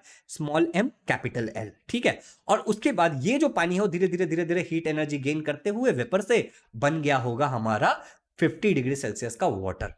तो यहां पे कौन सा खाली स्टेट में बदलाव, यहां पे खाली टेम्परेचर में बदलाव हुआ, तो कौन सा फॉर्मूला यूज होगा ये भी आपको पता होगा। चलिए इस पूरे सिचुएशन को मैं बोल देता हूं क्यू बी। अब तुम्हें पता है जितना heat energy Q A lose करेगा उतना ही heat energy Q B gain करेगा, तो Q A equal to Q B होगा, राइट। तो यहां पे मैं बोल दूंगा गिवन डेटा मेरे पास ये है टोटल, जो अभी मैं तुम्हें ऑलरेडी समझा चुका हूं। स्टीम का मास मुझे ढूंढना है, M1 बोल देते हैं। आइस का मास मुझे पता है 150 ग्राम है। सी मुझे दोनों का मुझे पता ही है, क्योंकि दोनों स्टीम हो या आइस हो है तो पानी एट द एंड H2O है, तो ये वैल्यू सेम रहेगा। 1 कैलोरी पर ग्राम डिग्री सेल्सियस, 1 कैलोरी पर ग्राम डिग्री सेल्सियस। T1 मुझे पता है स्टीम 100 डिग्री सेल्सियस का था, जो बदल करके 50 डिग्री सेल्सियस में आ जाएगा। और आइस जो था वो 0 डिग्री सेल्सियस पे था, जो बढ़ करके 50 डिग्री सेल्सियस हो जाने वाला है। ये लूज करेगा, ये गेन करेगा। एल का वैल्यू मुझे दोनों का दिया हुआ है, वो मैंने लिख दिया, ठीक है। लेटेंट हीट, बढ़िया। अब यहां पे लेटेंट हीट अब क्या है? स्टीम का लिक्विड बन गया, ठीक है, और यहां पे आइस का लिक्विड बन गया। तो तुम्हें बताना है कमेंट में कि इनमें कौन सा लेटेंट हीट है, ठीक है। अब फाइंड क्या करना है हमें? M1 का वैल्यू ढूंढना है कि कितना स्टीम यूज हुआ। पिछले वाले क्वेश्चन में हमने ऐसे ही क्या ढूंढा था? अमोनिया का मास ढूंढा था। तो सेम अप्रोच यहां पे यूज करेंगे हम। यही दो फॉर्मूला यूज होगा, जब स्टेट बदला है तो ML और नहीं बदला है तो MC डेल्टा T। चलिए सॉल्यूशन लिख देते हैं। 100 डिग्री सेल्सियस स्टीम वाला बात करते हैं पहले, जिसको हमने Q1 बोला था। 100 डिग्री सेल्सियस स्टीम कन्वर्ट हो गया 100 डिग्री सेल्सियस का वाटर में। क्या हुआ? स्टेट बदला है, वेपर का, गैस का लिक्विड बन गया, तो ML फॉर्मूला यूज होगा, ठीक है। और ये 100 डिग्री सेल्सियस का वाटर ठंडा होते होते कहां पर चला गया? 50 डिग्री सेल्सियस का पानी बन गया। तो यहाँ पे खाली टेम्परेचर बदला, 100 से 50 हुआ है, तो हम बोलेंगे MC डेल्टा T, ये फॉर्मूला यूज हुआ है। चलिए QA, इसको हम लोग पूरे सिचुएशन को QA बोल रहे थे। यहाँ पे दो फॉर्मूला यूज हो रहा है क्योंकि दो बार चेंजेस हो रहा है, तो हम लोग ये दोनों फॉर्मूला को जोड़ करके लिख देंगे। MC delta T ML values को पुट करेंगे उस हमारे चार्ट से। M को हम लोग M1 बोल देंगे, क्योंकि स्टीम का तो हमें पता नहीं ना, तो मास कितना था स्टीम का हमें नहीं पता, तो इसको हम लोग M1 बोल देते हैं। C का वैल्यू, देखो बच्चों, C का वैल्यू कितना था? सी का वैल्यू तो 1 था, राइट। यहाँ पे सी का वैल्यू 1 था, तो मल्टीप्लाई बाय 1, वही आ जाएगा आंसर। डेल्टा टी कितना? 100 माइनस 50, स्टीम 100 पे था, 50 पे हो गया। यहाँ पे M1 ही रहेगा मास, ठीक है। और एल का वैल्यू 540 है, डाल दिया हमने। यहाँ पे सी का वैल्यू 1 है इसलिए नहीं लिखा है, ठीक है। अब देखो यहाँ पे इसका फाइनली आंसर क्या आ जाएगा? 50 M1 प्लस 540 M1, ये आंसर आ गया आपका। अब इसको मैं M1 कॉमन निकाल लूंगा, तो 50 प्लस 540, द आंसर क्या आ जाएगा मेरा फाइनली? ये होगा 590 M1 मेरा आंसर आ गया। इसको मैं इक्वेशन नंबर 1 बोल देता हूँ, QA का आया है, ठीक है। अब बच्चों QB के लिए, ठीक है, आइस था 0 डिग्री सेल्सियस का, सबसे पहले क्या बना होगा? 0 डिग्री सेल्सियस का वाटर, ये फॉर्मूला लगेगा। यहाँ पे स्टेट बदला है, आइस का वाटर हुआ है, सॉलिड का लिक्विड हुआ है। फिर यहाँ पे ये 50 डिग्री सेल्सियस का वाटर बन गया, मतलब खाली टेम्परेचर बढ़ा है, तो ये वाला फॉर्मूला यूज होगा। इस पूरे सिचुएशन को मैं QB कह रहा था, तो QB का एक ही दोनों फॉर्मूला इसमें भी लगेगा। तो वैल्यूज डाल दो। 150 ग्राम आइस था मेरे पास, तो M के जगह पे आ गया। सी का वैल्यू 1 ही है, डेल्टा टी 50 माइनस 0 हो जाएगा, क्योंकि 50 का देखो हायर 50 और लोअर क्या था? वो 0, तो ये हो जाएगा। M का वैल्यू 150, L का वैल्यू 80 है, इस केस में डाल दिया मैंने, वैल्यूज डाल दिया सिंपली। तो यहाँ पे सब जोड़ घटाओ मल्टीप्लाई फल्टीप्लाई जो भी करना है सब करके मेरा 19500 आंसर आने वाला है, ठीक है। अब मुझे इसको क्वेश्चन नंबर 2 बोल देता हूं। मुझे पता है कि QA is equal to QB, ये कहां से आया? हीट एक्सचेंज की प्रॉपर्टी, जिससे रिलेटेड हम न्यूमेरिकल सॉल्व कर रहे हैं, कि जितना भाई साहब स्टीम ने लूज किया होगा उतना ही आइस ने गेन किया होगा, और फाइनली दोनों इक्वल हो गया। चलिए भैया, दोनों का अगर देखेंगे तो ये M1 590 और इसका वैल्यू कितना था? 19500। कंपेयर करेंगे, M1 का वैल्यू मिलेगा 19500 डिवाइड बाय 590, 1010 कैंसिल होगा। फाइनली यहाँ पे आंसर हमारा जो मिलेगा डिवाइड करने के बाद वो है 33.0 ग्राम, जिसको मैं 33 ग्राम भी बोल सकता हूं। तो भैया मुझे 33 ग्राम इतना स्टीम चाहिए, किस लिए चाहिए? बर्फ को पानी बनाने के लिए 50 डिग्री सेल्सियस पे 150 ग्राम बर्फ को। ये वाला स्टेटमेंट लिखेंगे, इसका 1 मार्क्स होता है, और ये वाला सम भी हमारा यहाँ पे खत्म होता है। बालकों, अब फाइनली आ जाते हैं हम टाइप सी के न्यूमेरिकल पे, जिसमें मैं आपको एक क्वेश्चन कराऊंगा। इस वाले टाइप का एक क्वेश्चन मैं आपको पूरा सॉल्यूशन दिखाऊंगा, धीरे धीरे धीरे धीरे, कुछ भी बिना बोले आप समझ के लोगे, ठीक है। अच्छे से वीडियो को पॉज कर करके अच्छे से समझ के लोगे। दूसरा क्वेश्चन मैं भले आपको समझा दूंगा चाहिए होगा तो। दूसरा, अभी जो टाइप बी बताया उससे रिलेटेड एक क्वेश्चन आपके टेक्स्ट बुक में सॉल्व एग्जांपल बी और सी, मतलब सॉल्व एग्जांपल जो 2 बचे 3 है जिसमें से 2 है, वो उसका आंसर आपके टेक्स्ट बुक में आप देख सकते हो। अगर कोई डाउट आता तो नीचे कमेंट में लिखना। टाइप सी वाले न्यूमेरिकल्स देखते हैं थोड़ा सा, ठीक है। कैलोरी मीटर पे बेस्ट है। कैलोरी मीटर मैंने आपको सिखाया था, याद है? एक डब्बा सा था, इसी वीडियो में पढ़ाया, तो पीछे जाकर के देख सकते हो, नीचे टाइम स्टैम्प रहेगा। कैलोरी मीटर में कैसा होता है ना, ये क्वेश्चन देखो, क्वेश्चन नंबर 9D है, ठीक है। एक कैलोरी मीटर का मास है 100 ग्राम। कैलोरी मीटर का मास 100 ग्राम है। उसकी specific heat capacity 0.1 kilo calorie पर केजी डिग्री सेल्सियस है। वो कंटेन करता है 250 gram liquid at 30 degree Celsius having specific heat of 0.4 kilo calorie पर केजी डिग्री सेल्सियस।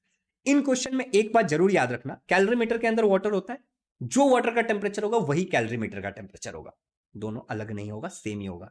तो अलग से आपको कैलोरी मीटर का टेम्परेचर नहीं दिया रहेगा, आपको समझ के लेना है, ठीक है। If we drop piece of ice of mass 10 gram at 0 degree Celsius, what will be the temperature of the mixture? Question को थोड़ा सा समझ के लेते हैं, ठीक है।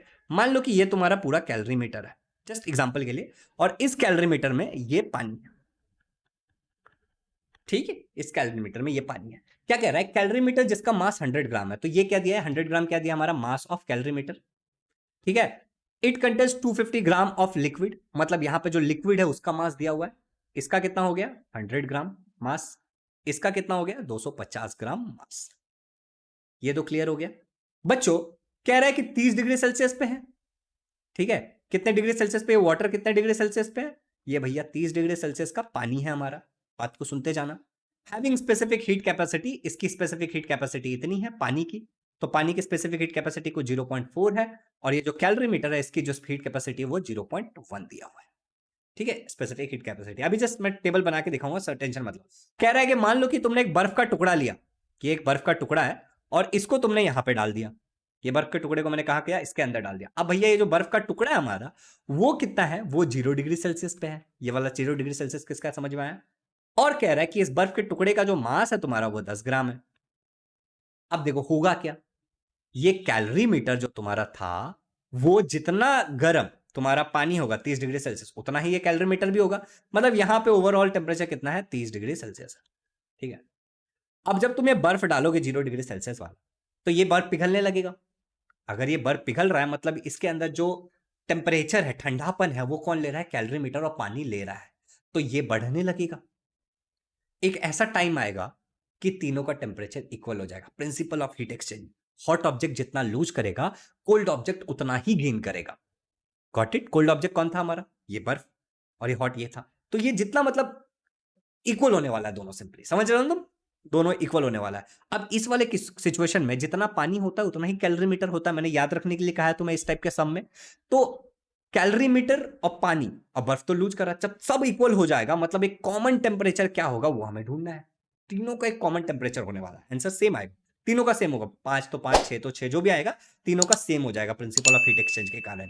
तो वही कितना है वो हमें ढूंढना है। What will be the temperature of the mixture? ये तीनों का, कैलोरी मीटर, वाटर और ये जो हमारा बर्फ है, तीनों का मिला करके जो फाइनली जो हमारा टेम्परेचर निकलेगा हीट एक्सचेंज होने के बाद, वो कितना होगा।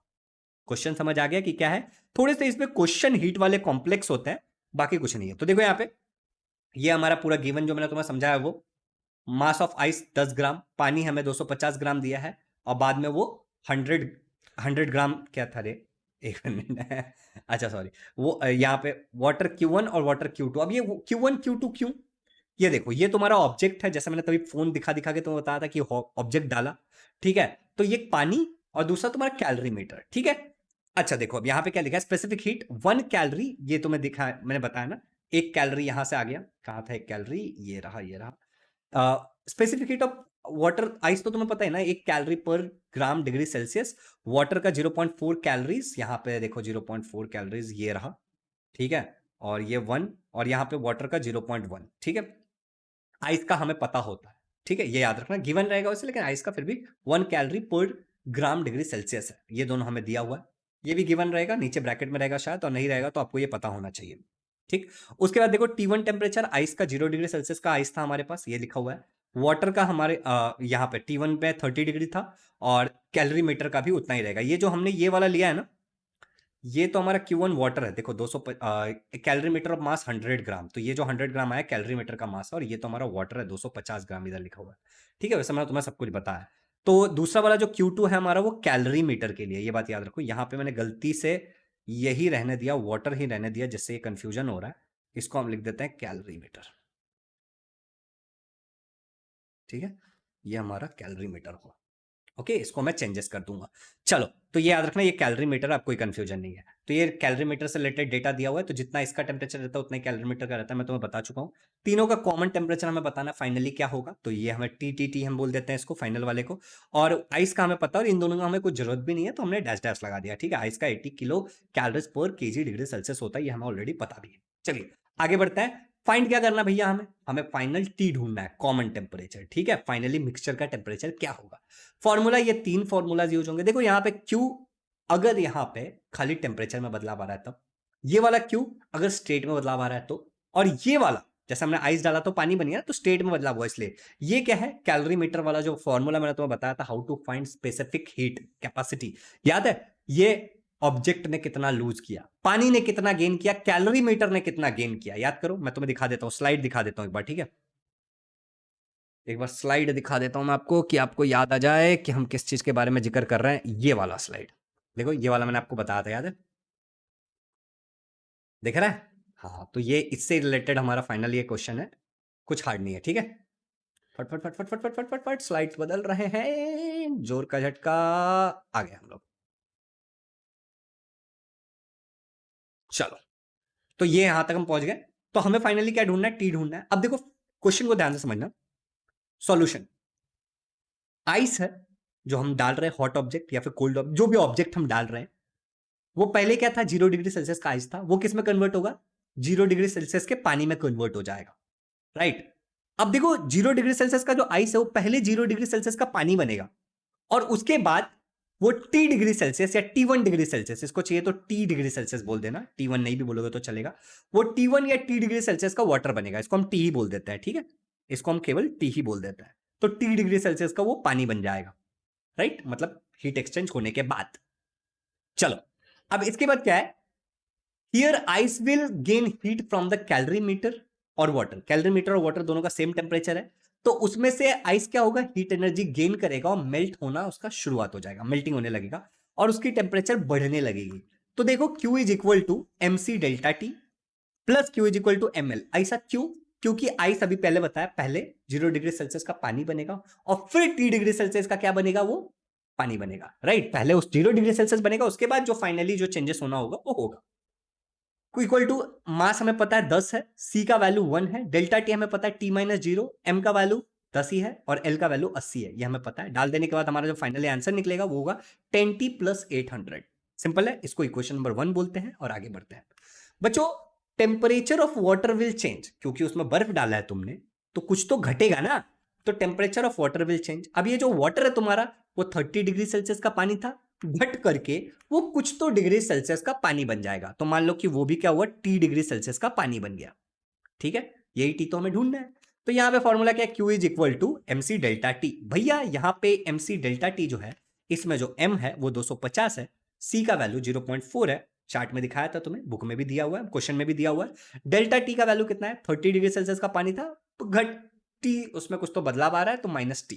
चलो, इसका आंसर क्या आ जाएगा, 0.4 मल्टीप्लाई बाय 250, 100 आ जाएगा, फाइनली ये तुम्हारा आंसर निकलेगा। ठीक है, इसको इक्वेशन नंबर 2 बोल दो। फॉर कैलोरीमीटर, कैलोरीमीटर की अगर मैं बात करूं तो क्या होगा, कैलोरीमीटर भी 30 डिग्री सेल्सियस पे था। ठीक है, कैलोरीमीटर उतना ही होता है जितना पानी होता है, और वो भी बढ़ करके घट करके जो भी उसके साथ होना होगा, वो T डिग्री सेल्सियस का बन जाएगा। यहाँ पे T1 है, उसको मैं सही करके नोट्स आपको दूंगा, तो आप टी कर लेना। ठीक है, तो वो T डिग्री सेल्सियस का वाटर बन जाएगा, कुछ तो बदलाव आएगा, मुझे नहीं पता कितना आएगा। ठीक है, तो Q is equal to MC delta T, यही फॉर्मूला यूज होगा, क्योंकि खाली टेम्परेचर में बदलाव हो रहा है अभी भी और पहले भी। तो यहाँ पे वैल्यूज डाल दो, तो M का वैल्यू 100, C का वैल्यू 0.1, और डेल्टा T का वैल्यू होता है 30 - T। बच्चों Q2 क्या हो जाएगा, 10। ठीक है, 0.1 से मल्टीप्लाई करोगे तो 10 आ जाएगा, और 30 - T, इसको इक्वेशन नंबर 3 बोल दो। अब तुम्हें पता है कैलोरी मीटर वाले में हम क्या करते हैं, Q is equal to Q1 plus Q2। तो यहाँ पे हम इक्वेशन नंबर 1 2 3 जो भी हमें मिला उसको लिख लेते हैं सबसे पहले, ये हमें मिला था, और हमें फॉर्मूला क्या यूज करना finally, Q is equal to Q1 plus Q2। ये जब हम यूज करेंगे, क्यू का वैल्यू क्या निकाला था अभी थोड़ी देर पहले हमने, 800, और Q1 की वैल्यू देखो ऊपर भी लिखी हुई है, कितना है 100 प्लस 30 माइनस टी, और Q2 की वैल्यू कितनी है 10 plus 30 minus T bracket. Okay, अब हमें सिंप्लीफाई करना है इसको, ये एज इट इज लिखा है, देखो अभी क्या कर रहा हूं मैं, 100 प्लस 10 110, 30 माइनस टी कॉमन ले लिया, ठीक है, इसको एज इट इज लिखा। अब देखो क्या किया मैंने, ब्रैकेट यहां पे इसको इसके साथ मल्टीप्लाई किया तो 110 multiply by 30 330, 110 multiply by minus T, तो ये क्या हो जाएगा यहां पे प्लस 110 टी। मुझे लग रहा है, मुझे ऐसा वाटतो कि ये मैंने गलत लिखा है, आगे जाके देखते हैं, ठीक है, ये प्लस नहीं होगा, ये माइनस होना चाहिए, क्योंकि ये प्लस माइनस माइनस होगा, ठीक है, देखते आगे देखते फिर भी, ठीक है। अब देखो यहाँ पे 10 टी है, ओके, और ये जो 800 है इसको उधर भेज देंगे, और ये जो 110 है इसको इधर ले आएंगे, तो ये माइनस था इधर आके प्लस हो जाएगा, ठीक है, टी वाले को टी वाले की तरफ, नॉन टी वाले को उस तरफ, तो ये क्या है 3300, ये 800 पॉजिटिव था इधर आया तो माइनस हो गया, ये प्रिंटिंग मिस्टेक है, इसको सही कर लेना, मैं डाल दूंगा इसको सही करके, ठीक है। 120 टी, देखो ना 110 टी प्लस 10 टी, 110 और 10 20 हो जाएगा, तो 120 T is equal to 3300 minus 800 क्या आएगा 2500, टी का वैल्यू क्या आएगा 2500 divide by 120, 00 cut, 250 divide by 12, इसका आंसर आ जाएगा 20.8 डिग्री सेल्सियस। तो फाइनली जो टोटल मिक्सचर है तुम्हारा उसका टेम्परेचर क्या होने वाला है 20.8 डिग्री सेल्सियस। ये कैलोरीमीटर का सम हो गया। सेम इसी तरीके का ये क्वेश्चन है तुम्हारा, जो कि एक सॉल्व एग्जांपल है, इसीलिए मैं ये नहीं सॉल्व कर रहा हूं, तुम्हें खुद प्रैक्टिस करनी है। देखो ये क्वेश्चन क्या बोल रहा है कि एक कॉपर का स्पीयर है 100 ग्राम का मास, उसको तुम हीट करते हो टेम्परेचर बढ़ाने के लिए 100 डिग्री सेल्सियस तक, और उसको तुम क्या करते हो इन वाटर ऑफ मास 195 ग्राम, एक पानी है जो एक 195 ग्राम का पानी, जितना पानी है तुम्हारे पास, और उसका टेम्परेचर 20 डिग्री सेल्सियस है, उसमें तुम डाल देते हो कैलोरी मीटर पे। अब देखो जितना पानी का टेम्परेचर होता है उतना ही कैलोरी मीटर का टेम्परेचर होता है, तो दोनों 20 डिग्री सेल्सियस 20 डिग्री सेल्सियस होगा। अगर mass of the calorimeter 50 gram है, ठीक है, और वाटर का मास तुम्हें पता है ये है, और ये बॉल का मास है, कितना मैक्सिमम टेम्परेचर होगा वाटर का, तो वाटर और कैलोरीमीटर सेम ही होगा, तो तुम्हें फाइनली वही टेम्परेचर ढूंढना है। सेम टाइप का क्वेश्चन है देखिए, और कुछ भी अलग नहीं है। अब यहाँ पे मैंने कैलोरीमीटर भी लिखा है, गड़बड़ नहीं है, ठीक है। चलो तो फाइनली ये देखो तुमको टेम्परेचर ढूंढना है, यही 3 फॉर्मूला यूज होगा, ठीक है। पहले स्पीयर के लिए हम कर लेंगे, ओके, फिर हम लोग वाटर के लिए करेंगे, ठीक है, इस तरीके से, फिर हम कैलोरीमीटर के लिए करेंगे। अब इसमें ml वाला फॉर्मूला यूज ही नहीं होगा, क्योंकि स्टेट बदला ही नहीं किसी चीज का, आइस नहीं था ना इसमें, तो स्टेट ही नहीं बदला किसी चीज का। और बाद में हम तीनों को कंपेयर करेंगे इस तरीके से लिख करके, सेम सेम सेम एकदम, ठीक है। फाइनली हमें टी का वैल्यू कुछ तो मिल जाएगा, ठीक है, इसमें 23.8 डिग्री सेल्सियस। तो इस तरीके से सम तुम कर सकते हो, सेम टाइप का सम है। तो एक ही ऐसा क्वेश्चन रह गया इनडायरेक्टली जो तुम्हें खुद करना है, और जो क्वेश्चन भी मैंने तुम्हें नहीं दिखाया, ये तुम्हारा सॉल्व एग्जांपल्स है, तो उसका सॉल्यूशन बुक में है, तुम देख सकते हो। बालको यहाँ पे पूरा का पूरा हीट चैप्टर आपका खत्म होता है। इस चैनल पे मैंने ऐसे करके 10 चैप्टर फाइनली अपलोड कर दिए हैं आप लोगों के लिए। पार्ट 1 से 5 चैप्टर, पार्ट 2 से 5 चैप्टर, मतलब 10 और चैप्टर हमारा रह गया, और हमारा एग्जाम मार्च में है। We are having enough time. आप मेरे फ्लो के साथ चलो, आपका एग्जाम से 2 से 3 महीने पहले आपका प्रिपरेशन हो जाएगा। इस महीने मैं टारगेट ले रहा हूं 3 और चैप्टर डालने का, जो होगा रिफ्रैक्शन ऑफ लाइट, लेंसेस और टुवर्ड्स ग्रीन एनर्जी, ठीक है। उसके बाद पार्ट 2 के हमारे 2 या 3 ही चैप्टर बच जाएंगे, पार्ट 1 के 2 या 3 ही बच जाएंगे, और पार्ट 2 के भी 2 या 5 बच जाएंगे। तो धीरे धीरे हम करके सारा सिलेबस खत्म कर देंगे, वन शॉट में खत्म करेंगे पूरा का पूरा सिलेबस, जिससे आप एग्जाम टाइम में फट से रिविजन कर सको, ठीक है। वन शॉट है, इसका मतलब ये नहीं है कि हम कम पढ़ाते हैं। अगर आप ध्यान से देखोगे किसी भी वीडियो से, आप कंपेयर करके देख सकते हो, हर एक चीज को एकदम आराम आराम से पढ़ाया जाता है। वीडियो कैसा लगा नीचे मुझे कमेंट्स में बताना। इस वीडियो के डिस्क्रिप्शन में आपको सारे चैप्टर्स के लिंक भी मिल जाएंगे, प्लेलिस्ट का भी लिंक मिल जाएगा, तो आप उसे देख सकते हो और अपने फ्रेंड्स के साथ शेयर भी कर सकते हो। अगर चैनल, और ये टेलीग्राम चैनल पर नोट्स मिल जाएगा सारा का सारा। अगर चैनल पर नए हो तो प्लीज सब्सक्राइब कर लेना, अब तक तो तुमने कर ही लिया होगा, देख लो एक बार नीचे लाल वाला बटन दबाया या नहीं दबाया। वीडियो को लाइक करके छोड़ना, और इस वीडियो को किसी एक तक जरूर शेयर करना, और उसे भी कहना शेयर करने के लिए। Thank you so much, have a good day. अगला चैप्टर उसे आपको कौन सा चाहिए वो भी आप कमेंट में बता सकते हो। Happy learning.